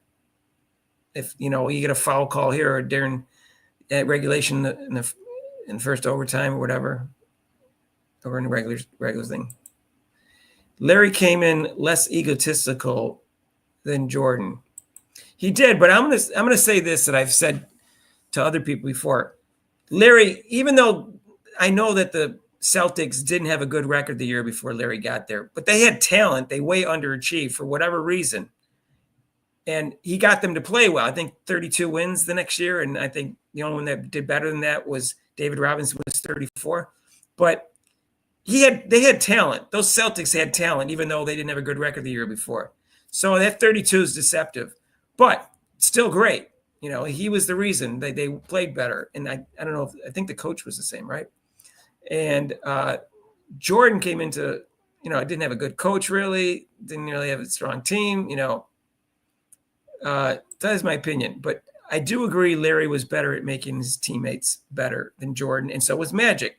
But Magic came in, it was a stacked Lakers team. So my point of all this is that it's easier to make good players really good players than to make average players really good players or even good players. Because when you have the talent, it's easier to make those players a lot better if you're a person making your teammates better. That's why what Caitlin did was so great. She made mediocre players look really good. She didn't make 5-star recruits look better. She made mediocre players look really good. So I'm looking at what I remember watching with Jordan and the Lakers and the Bulls, And I think what Jordan had to do with weaker players was more difficult than what Magic and Larry had to do with better players. In order to make your players better, the better the players are, the easy it is to make them because they have the talent to begin with. Sometimes you just have to motivate them or get them in the right position or something like that, and they can finish it for you. So that's my theory. You can make the other argument, I guess, the other way too, but that's my theory on what happened. And then Jordan also, he was constricted in like playing from North Carolina, and even in the Olympics, he only averaged like 20 points. And I think he just felt some freedom all of a sudden, and he went for some scoring because he was so good at scoring, and his jump shot was improving, as he got in the league. So it was even easier for him to score. But that's my theory on what happened with Jordan. And then Phil Jackson had a good influence on him. And then after that, he learned what he had to learn. And I think he turned out to be as good as any leader in basketball. I mean, you can argue for Bill Russell if you want, but, the league was different back then. There was a lot less teams. He had a bunch of guys who made Hall of Fame that played with him, But, yeah, Bill Russell did win 3 championships in 13 months. He won this college championship, then he won the Olympics, then he won the NBA title, 3 of them in 13 months. So, yeah, it's a team sport. When Pippen showed up, well, Pippen wasn't this great talent, though. Jordan helped Pippen become better. And yes, he took pressure off Jordan so he could be better too. But Jordan made Pippen better.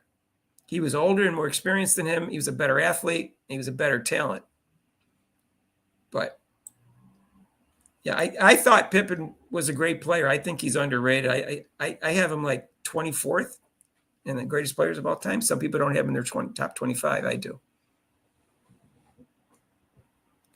Wilt never won a championship either. Well, he won one he won 2 in the pros. But he had to go against the Russell's Celtics a lot. But if he had made 3 throws, he might have won 1 or 2 more. Let's see. Yeah. They probably did. You know, it probably helped save the league, though, even though that's not really good. I'll say that.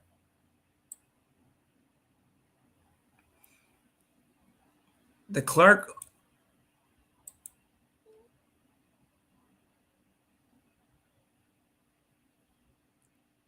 Yeah, independent Aquaman. That's going to take place for the next 20 years. It's going to get a smaller percentage of people every year, obviously, because she's going to get better and better, and they're going to feel more and more foolish. But it's not going to stop. If they really hate her, they're always going to say someone was better. It doesn't matter whether she wins 10 MVPs and 10 championships in a row. They'll say, oh, well, the only reason she won that is because they stacked her team. So my joke is, unless she wins with 11 high school freshmen, and they're going to say, they stacked her team to win. And even if they're going to say, oh, well, they were really tall freshmen. We're not even going to give her credit. So that's my joke about that. And I think that's what's going to happen. I think the naysayers and the haters are going to get smaller and smaller. Tim Duncan didn't go up with 36 wins in one season. I think David Robinson was 34, but Henry, looked that up. But I think it was Larry's went up 32 wins and David Robinson went up 34, but I could be wrong. And Tim Duncan, didn't go up 36 wins the next year. But you can look that up, and if I'm wrong, let me know. But I thought it was David Robinson was first. And it was maybe it's 35. I thought it was 34. And I thought Larry was 32. But David Robinson, yeah, you got to give him credit. That doesn't make him the greatest player of all time, but he's around in that 20th range, 25th range, I guess. David Robinson.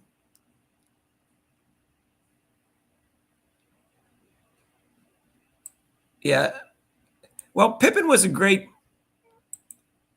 I had him 24th, but Pippen was a great defender. And he was a very versatile defender, which made it very helpful for the Bulls. When you can do that and you can rotate and stuff, it really made him a very great player on that team. And his scoring became better. He had a little bank shot. He had a hook shot. I don't know. He's a great passer for a forward. You can say he doesn't belong in 24, but I don't know, man. It seems when he played on the Dream Team and they talked to the Dream Team people, they said the one person that surprised them in terms of how good he was Pippen. So that tells you that he's undervalued and underrated. I mean, when 10 of the greatest players of all time say that Pippen was underrated, I think you have to believe them. So anyway, I don't like what he did when he sat down and because he didn't take the shot. That showed poor leadership, but it was that was pretty bad when he did. So I have nothing against Magic. I think Magic and Bird. I love Magic and Bird both. So just so we're clear on that, even though I think they had some talent on that. But you go look at that Celtics team, and I can't figure out why their record was so bad the year before. They added Bird, but you got to give Bird credit. I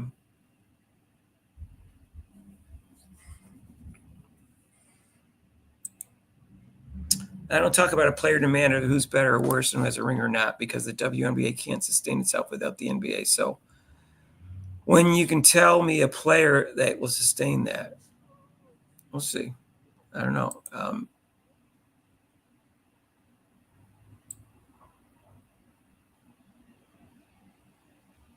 Yeah, David Robinson, one of the nicest players. Yeah. So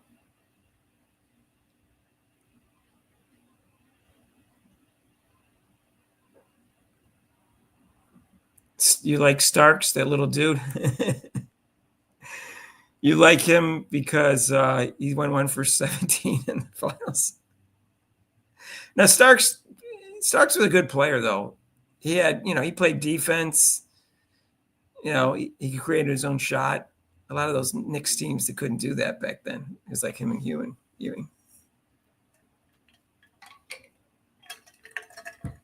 So I don't know.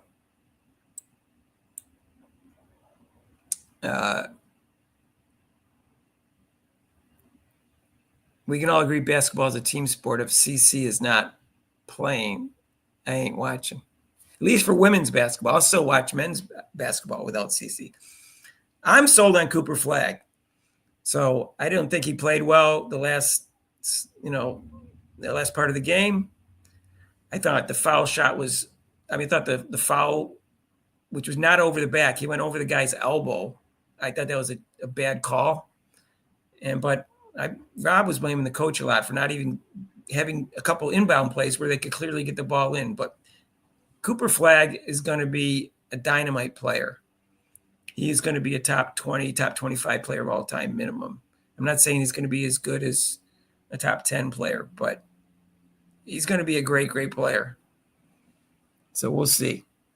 We'll wait. I may be underselling that when I say top 20, 25. I'm just being conservative for now. We'll see. I'll wait till after. He's only 18 years old. He has the best all-around game I've ever seen for someone that young. But he's not as athletic as LeBron, so I'm not going to say he's going to be like number 2, or as good as Jabbar or something like that. But he could be. If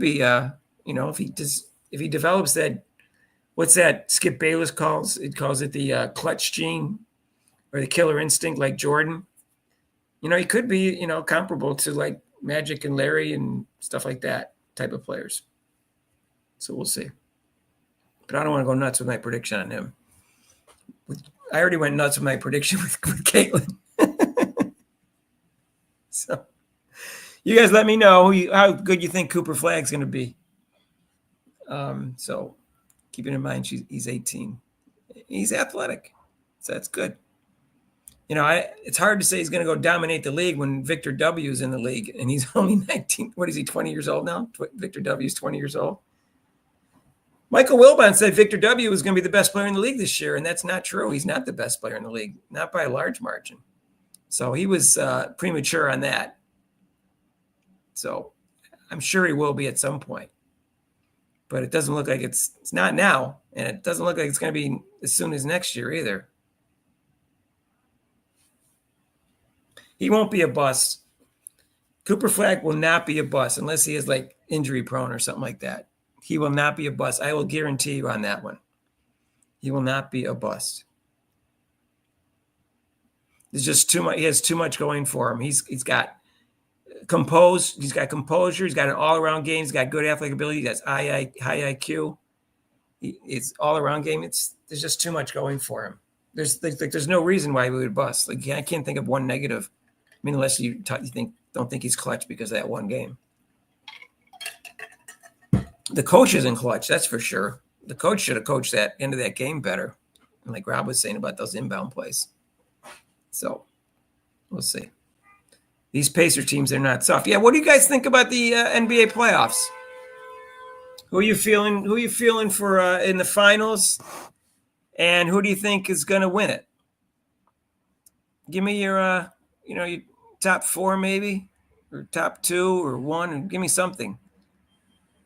Yeah. Let me know who you think. The NBA playoffs start in a couple weeks, right? What is the start date? It's around April 20th, right? Mel Kiper and Christian Hackenberg. I don't know who Christian Hackenberg is. So, anyways.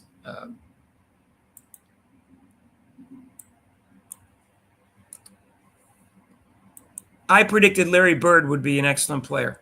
When Skip Bayless came out with that, I said Skip Bayless was crazy because I watched those 2 games. Those the only 2 times I watched him play was the semifinals and the finals of that NCAA tournament, and he was all over the court. I didn't care if he was going to the, and I don't care if he was slow. He seemed too smart and too well-rounded to not be a star and too good a shooter. And Skip Bayless wrote this article saying that he was going to be too slow and not going to be a star in the NBA. And then after he was wrong, he went and blamed the coaches and the scouts that he talked to that told him that he was going to be too slow and not good in the NBA. So he blamed, not only was he wrong, he blamed other people for him being wrong. That's Skip Bayless. That's why I call him Skip Clueless. But you can find it. He said, "Yeah, I try to trust myself." Yeah, you should have. And I don't believe that I believe you were just wrong. That's what I believe.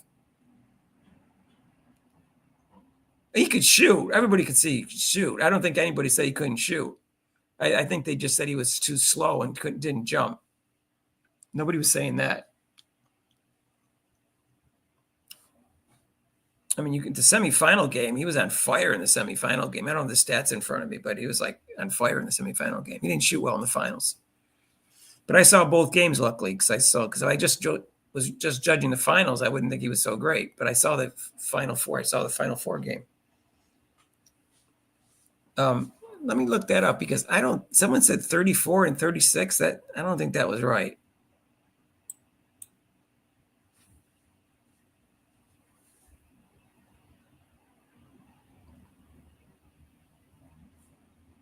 Yeah, hopefully Caitlin will be, not have many injuries because everyone has had injuries. I was worried for Jordan when he had injury in his second year and broke his leg. I go, he drives so often to the basket. Excuse me for a moment.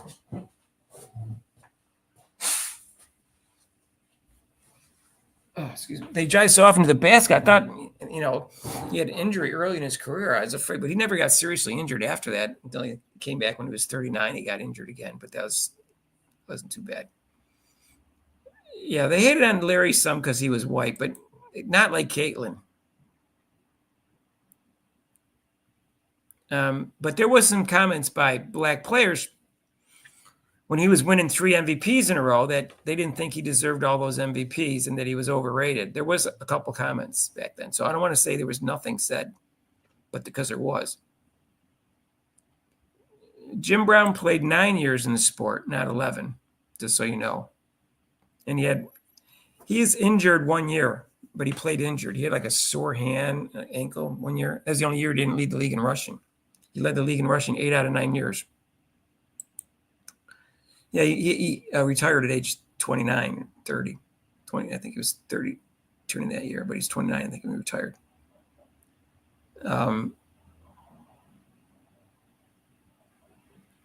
Before Larry showed up, black sports players were hated a couple of decades before he showed up.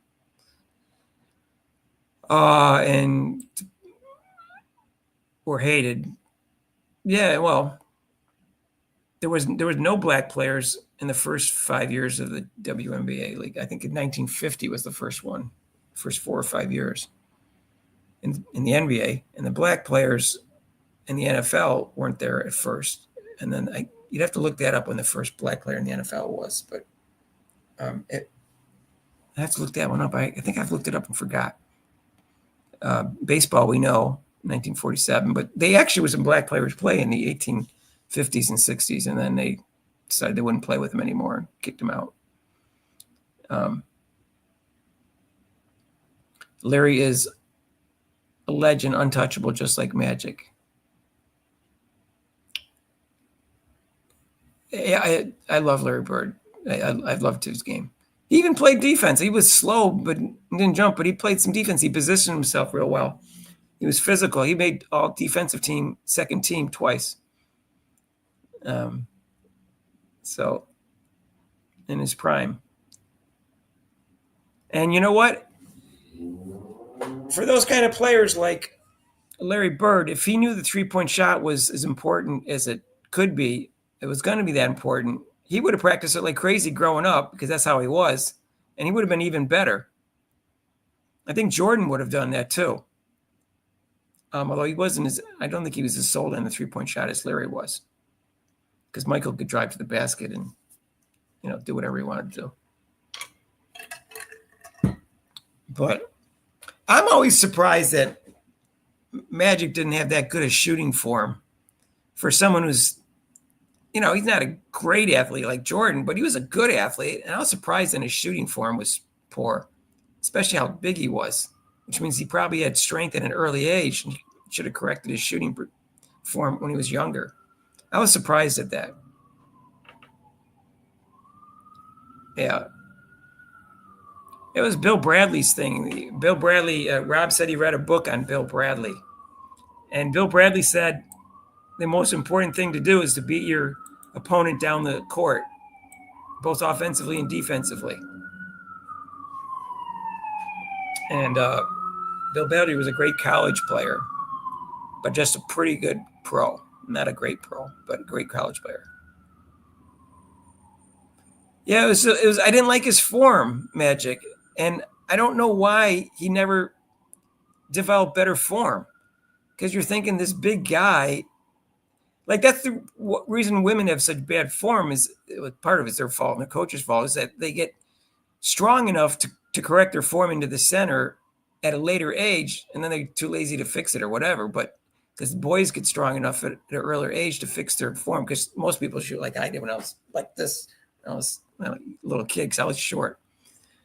But what's Magic's excuse? He was probably big at an early age and strong. He wasn't that well. I guess he was skinnier then, but still he was tall.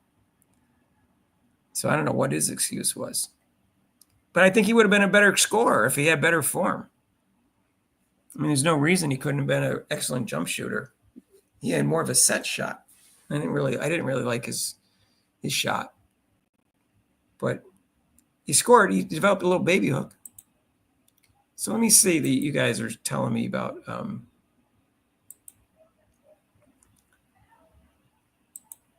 let's see. Larry Bird. David Robinson. I was looking up. David.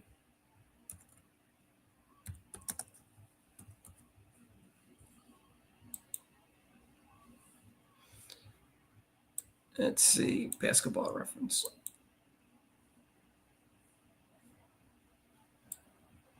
All right. So San Antonio, 89. All right. So his rookie year, they were 56 and 26.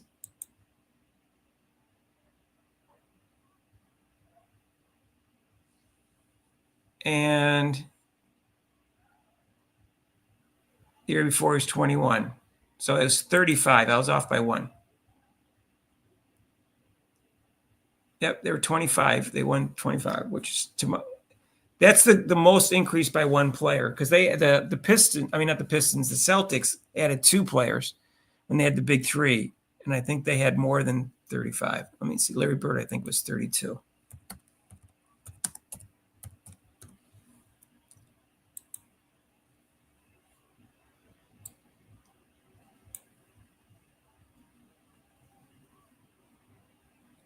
Did not play other. They drafted him as a junior. Yeah, how did Arbach manage that? So they were 61 and 21. Previous season, they were 29. So yeah, they increased 32 games under Larry Bird, 35 under David Robinson. But look at this roster that only won. They were like, listen to this. They're 29 and 53. And look at this roster: Tiny Archibald, Dennis Autry, Tom Barker, Marvin Barnes, Don Chaney, Dave Cowens, Chris Ford, Cedric Maxwell, Bob McAdoo. How did that team win 21? JoJo White. How did that team win 21 games? Some of these guys are all past their prime. But how did that team win 21 games? They must have been tanking. Someone tell me how that team won 21 games. So anyway.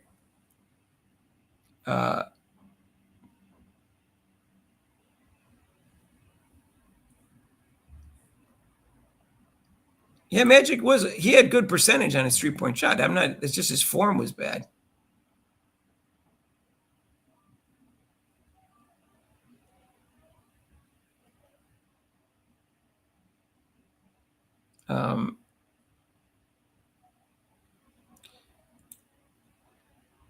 Linda Smallwood. I used to do.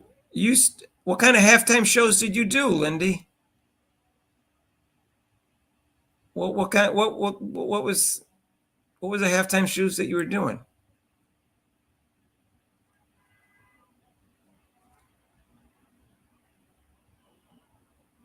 You were a gymnast, and our team did halftime shows. Okay. Were you as good as Simone Biles? Or better?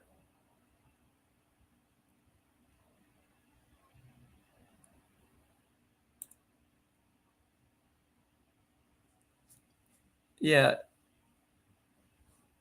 Oh, that's right. Oh, I remember, Rick. That's right. I remember that now, because he went to. Right. Because he left. He went to Indiana and then dropped out, right? And decided to go. Right, Indiana State. Right. Okay. I don't know why. He was like a small town guy. But yeah, that was like a Caden Clark type of thing. That he didn't have a lot of talent around him, and he dragged him to the finals. And nobody said, "Oh, he lost that game.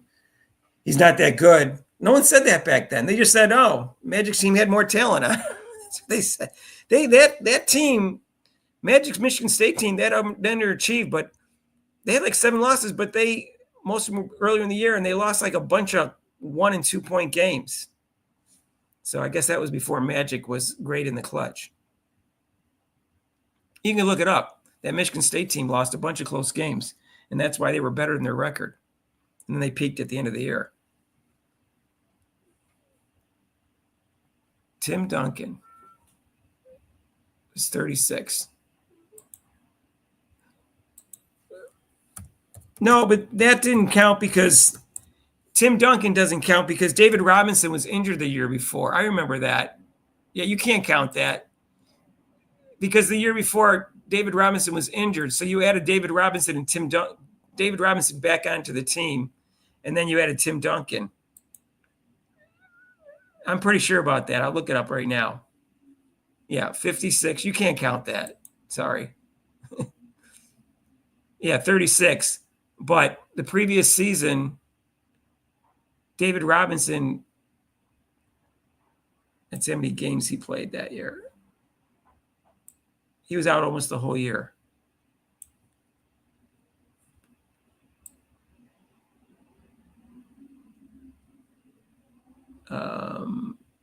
Totals. Okay. David Robinson played 6 games the year before, so I'm not counting that. David Robinson played 6 games, so basically they had David Robinson and Tim Duncan added to the team. That doesn't count. So I'm giving David Robinson the award because Boston, I think, had even more when they added, but they added like, did they add 3 players or 2? I think they added 2 players. They added, they added 2 players that year, but I think it was even more than 36. I think it was like 38. So what was it? Let me look up Kevin Garnett, and I'll see what that was. But they added Ray Allen and Kevin Garnett. They may have added some other players too, but that's all I remember. Let me just see.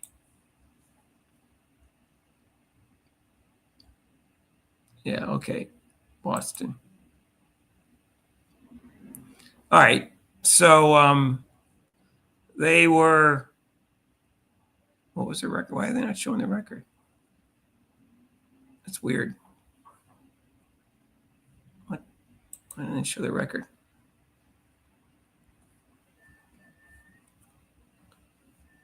Oh, NBA. I guess I needed NBA. Let me just see. No, I actually want.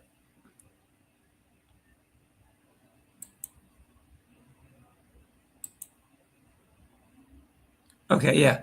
So they were 66. And the previous season,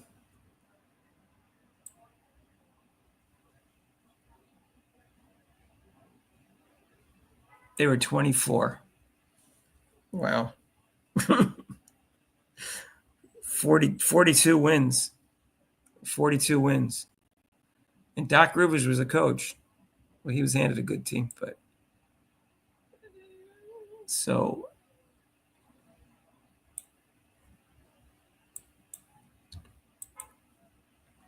but Ray Allen was a sharpshooter, and he had a good year too that year. Ray Allen averaged 17 points a game. He shot almost 40% from threes. Kevin Garnett was third in MVP voting, Defensive Player of the Year, first team All-Pro. Ray Allen was an All-Star. So anyway, let me tell you what else is in here.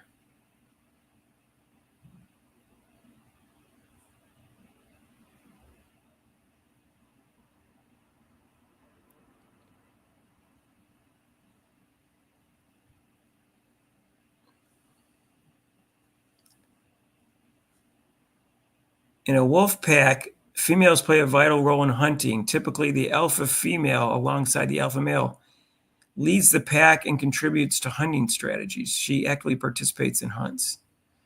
Yeah, I think it's weird that the male lion doesn't do much hunting. Sometimes he does, but he sends the females out. That's weird to me.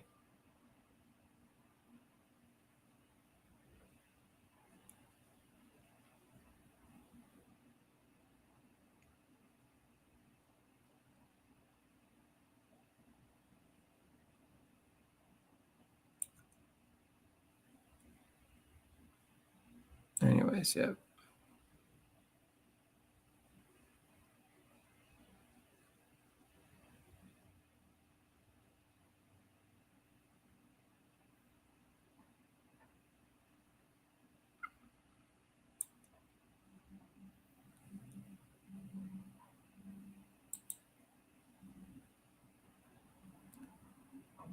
I mean, was the most promising male ticker in the WNBA. Yet some women chose to see not some women, like most of the women. I think the women like felt pressure to do the same thing as the other women. Like if you didn't do it, your teammates would be mad at you. Like if you didn't give Caitlin Clark super defensive attention, no matter who you were, it didn't matter what you were. Maybe if you didn't really want to like join in on hacking her or whatever, you felt pressure from your teammates too. Like I remember this one woman, she was a young white defender. I don't know. She just like hooked her arm and she didn't just hooked it. She didn't grab it just when she was dribbling. They're like, what kind of defense is that? Hooking someone's arm. Would she have done that to another player? I don't think so.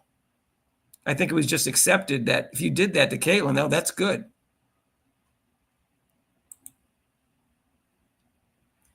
Trying to understand why anyone would attack knowing she's actually trying to make things better. Yeah.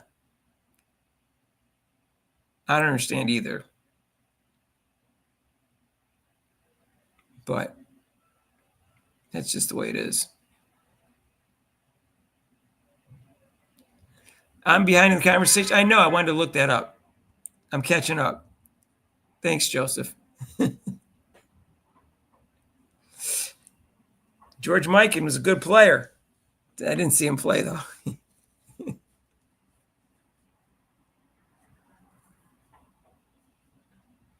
Never say fine to a woman unless you're talking about a speeding ticket. 60% of the time. Female redback spiders. So what about other spiders? Just that one type of spider eats the male. Yeah, there are ones that after they mate, they kill. Imagine going like, "Oh, I really want to get laid, but if I do, I get killed." Imagine that's your choice. Oh.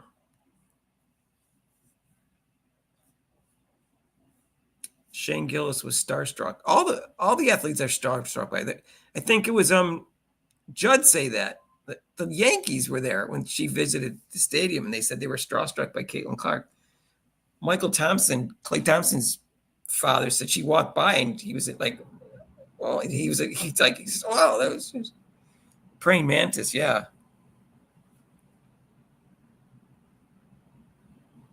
Talk about performance anxiety. Knowing you had a 60% chance of dying.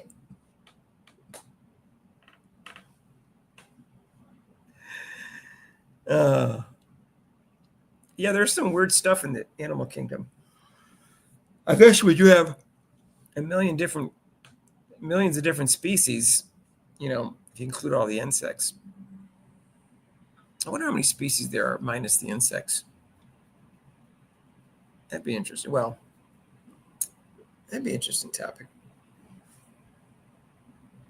We know 99% of the species that have ever existed go extinct. It's kind of weird, but the insects don't. Insects, they just live.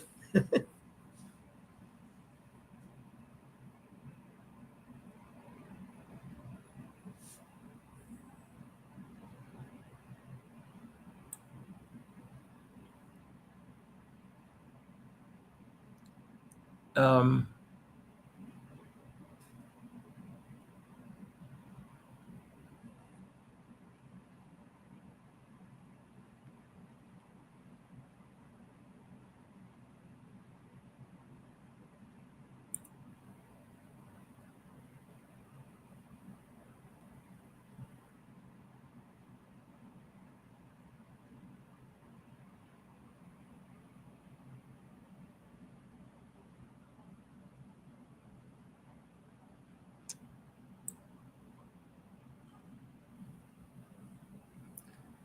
Simone Biles is not only the best gymnast in the world, she's maybe the best athlete in the world. That's how much I think about her. Alaska's bitching about cockroaches now.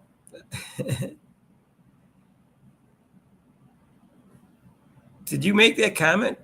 Did you make it? I didn't even see it. You made a comment that suggesting women off their mates. You actually made that comment? Are you talking about human women or are you talking about animals?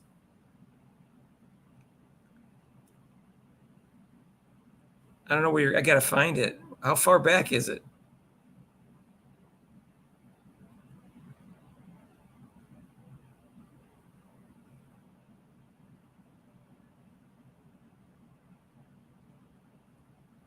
You're going to have to find the comment for me.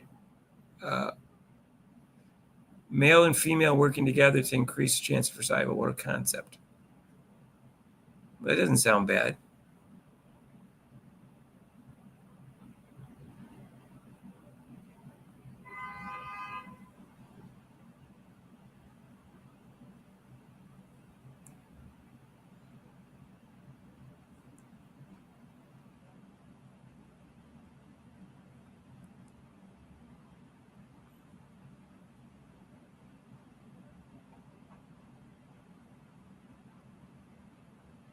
I can't find the comment, to be honest with you.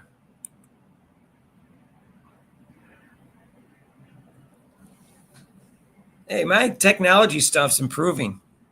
You guys should see Rob doesn't have any technology. I have to do all the technology for the whole channel. Rob doesn't do anything. Some of it I didn't know how to do. I had to learn.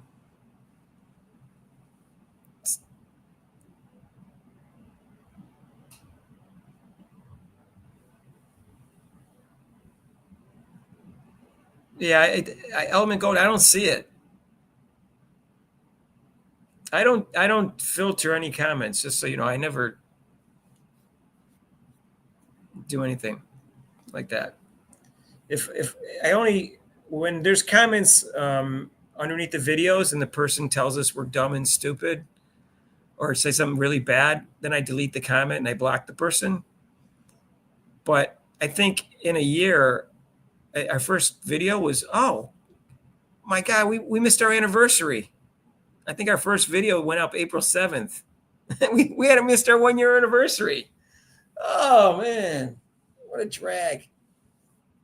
We should have had an anniversary video. We're only a couple, what's the date today? I think our first video was April 7th of last year. I'd have to look it up. But I've only done that like 10 times or 12 times. So the person was just a troll. And I know they were never going to come to the channel again. And they said something really insulting. And, you know, I didn't want them back. I don't need those type of comments. I may have done it a dozen times.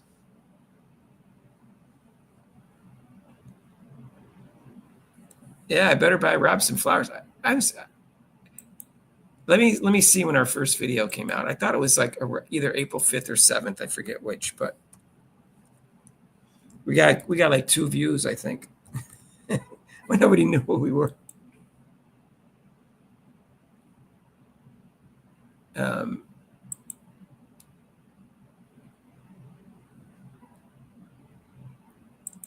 Let me just see.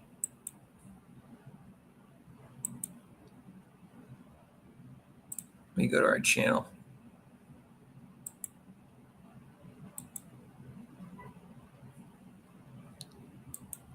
All right. Oldest.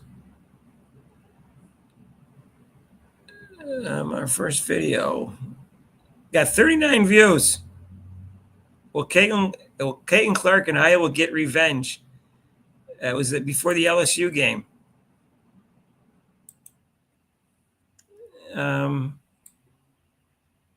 0 comments, 39 views. Nobody wanted to make a comment for that game. But it doesn't say when it was. Let me just see what that doesn't tell me. I have to go, I guess.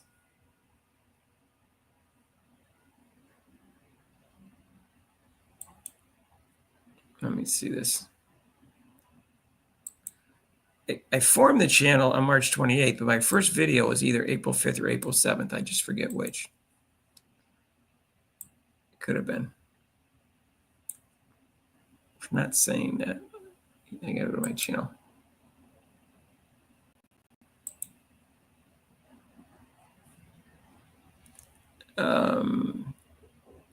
Content.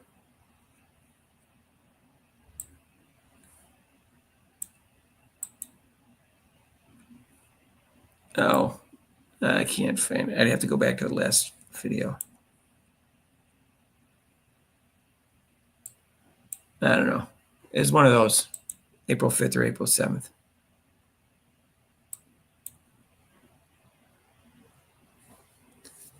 Yeah, we were growing faster during the season. As soon as the season ended, we started growing slow.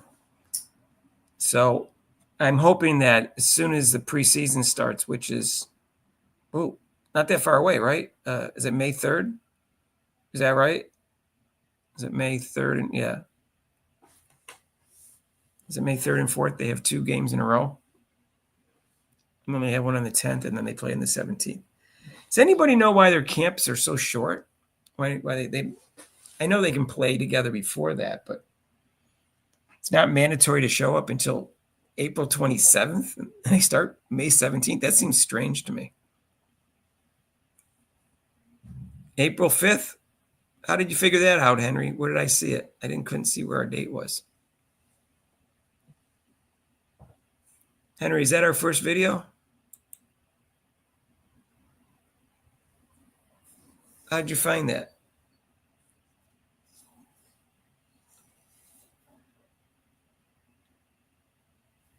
Was there a date on it? Was that a date on the video that I looked at? I just didn't see the date. Because I found the video. It says oldest.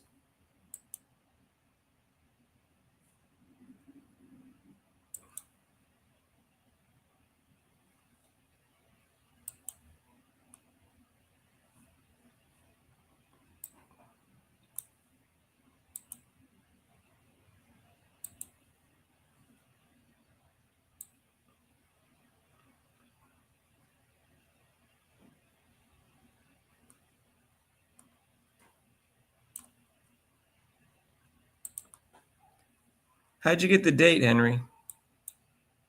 I don't know. I thought I knew how to get the date before. You fell asleep. You fell asleep during live with Adrian.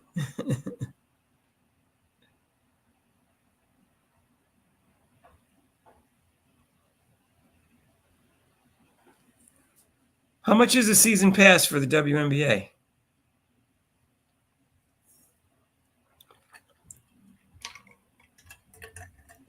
Yeah, I saw Adrian Ross did a video about Dawn Staley's meltdown, and I agreed with her 100%. That wasn't a good look for her team. $39.99. All right, Henry, how did you find the date? Tell me how you did it, because I found the video, our oldest video. I just can't find a date on it. If I hit more, does it say the date that it came up or no? Oh, there it is. Oh, right under 39 views. It said April 5th. Okay. Sorry. I mean, I didn't see it at first.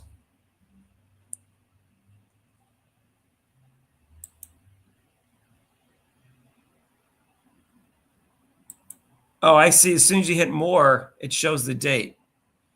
I got it. Yeah, April 5th. So, yeah, our first year anniversary was 5 days ago. And I screwed up because Rob didn't know. All right. Anybody want to give a donation to the channel? If it's for our first year anniversary, feel free to super chats or super thanks down below. 1 year anniversary. And we're at 6,000 subscribers. But let's see what happens when the season starts. What are you doing for the anniversary? I guess nothing, because it's 5 days too late. I think our second video was like 3 or 4 days later. I don't know if I ever got it. We didn't do them every day at the time. Yeah. So let's see when our second video was. I think we took a few days off and then did another video. Yeah, April 7th was our second video. That's what I was getting confused about.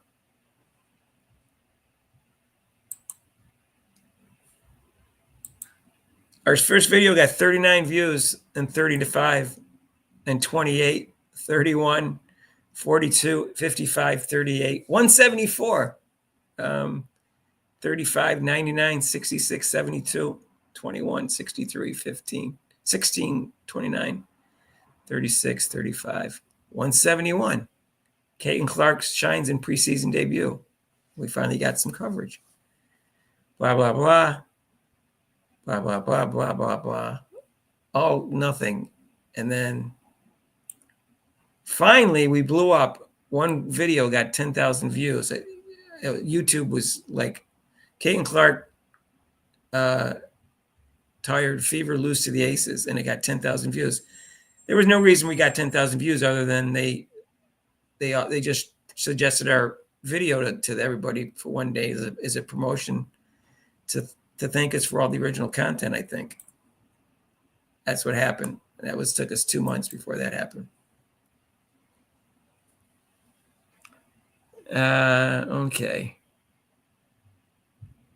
You need the league pass. I don't need it.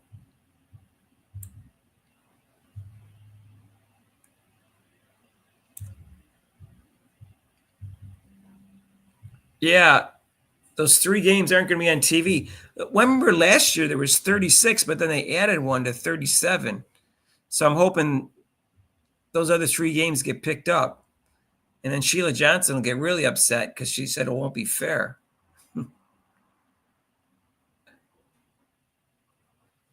TV watching fool come May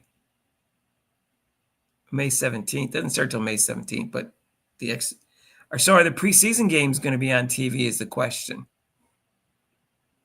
Going to have to watch them on YouTube afterwards, probably. They're probably not on TV. We'll see.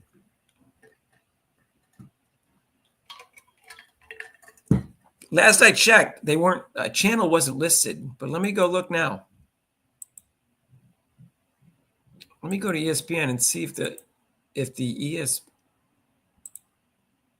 let me see.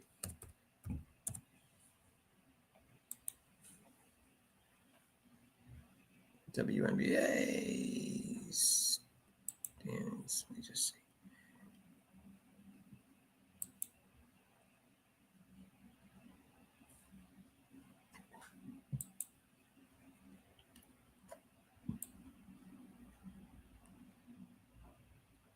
Right now, the preseason games are the 3rd, 4th, and the 10th, and there is no TV listed for it.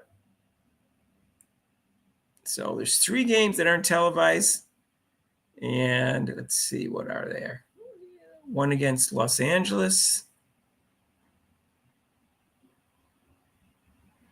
That's funny. There should be 3 without a listing in front of it. I only see 1. Did they add more games to the other ones? I wonder if 2 more got picked up.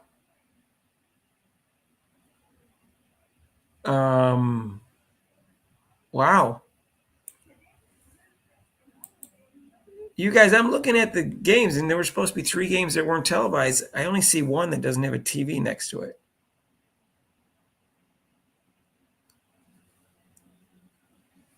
Yeah, but I only see 1. Let me look again. Maybe I looked too fast. Yeah, because I remember they said 36, but they ended up televising 37 for the Fevers, if I remember correctly. Someone picked up another one. But I'm looking at this, and it says TV.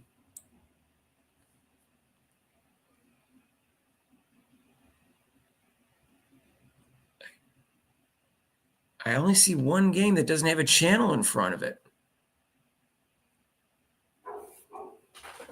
CBS, SN, Fox, New York. Is that maybe not a national?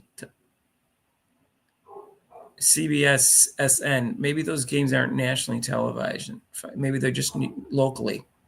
No, there's a channel in front of 43 games, it looks like. It's just 1 game on July 5th, which is kind of weird.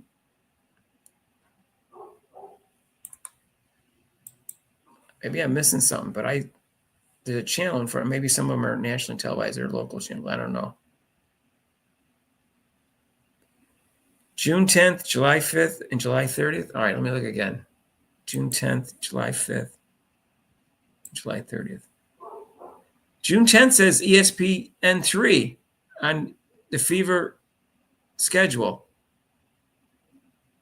And against Atlanta, it says ESPN3. I don't have ESPN3.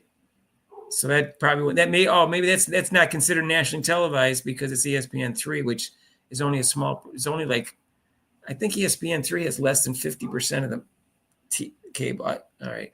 And same thing with July 30th. Yeah, they have ESPN3 next to it, but I don't have ESPN3, and that's not a nationally televised game because what percentage of homes? YouTube, as far as I know, YouTube TV does not still have ESPN3. What percentage of homes have ESPN3?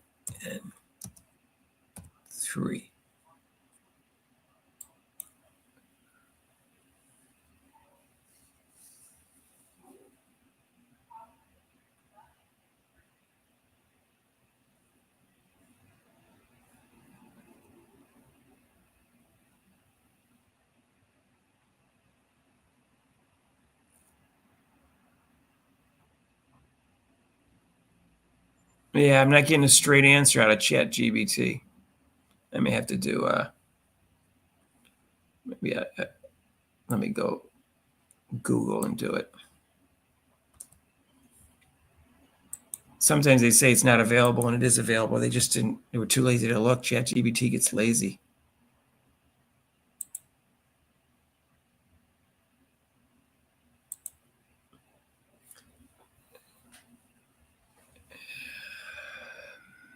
It says ESPN3 is a digital network that streams content online. Accesses to is primarily offered through participating high-speed internet providers like Xfinity and Cox. It doesn't seem to have an answer. ESPN has 70 million, and almost everybody has ESPN has ESPN2. So there's no answer there. I can't get an answer out of it.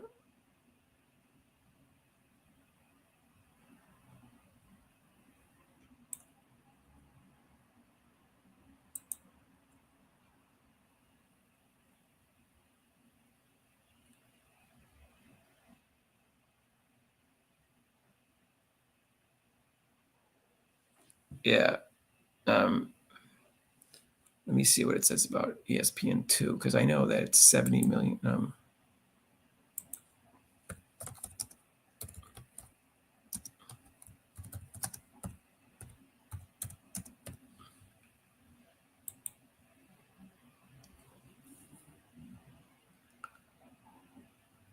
It seems to indicate ESPN2 is the same as ESPN1. It says 74 million homes. Right, that's 56% of the households.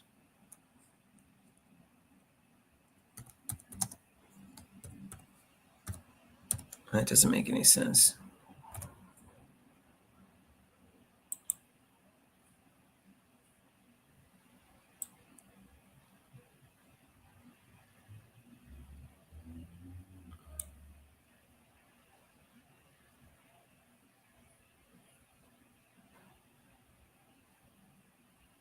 All right, well, this is wrong. But anyway. Okay, I got to go. All right, you guys. So we'll see you Monday. We're just going to do an hour of, I think Robin Lundberg is going to be here, and probably Act Nation will be here on Monday. So we'll do an hour on Monday, and then we'll probably take a break in case they're going to do the draft live, and then we'll probably go to the draft. I'll probably do the draft live. What the hell? But probably Robin's probably going to do it live too, so probably he's going to go again from 6 to 7. All right. Good night, everybody. I gotta get some do some things, go to sleep, whatever. All right, take care.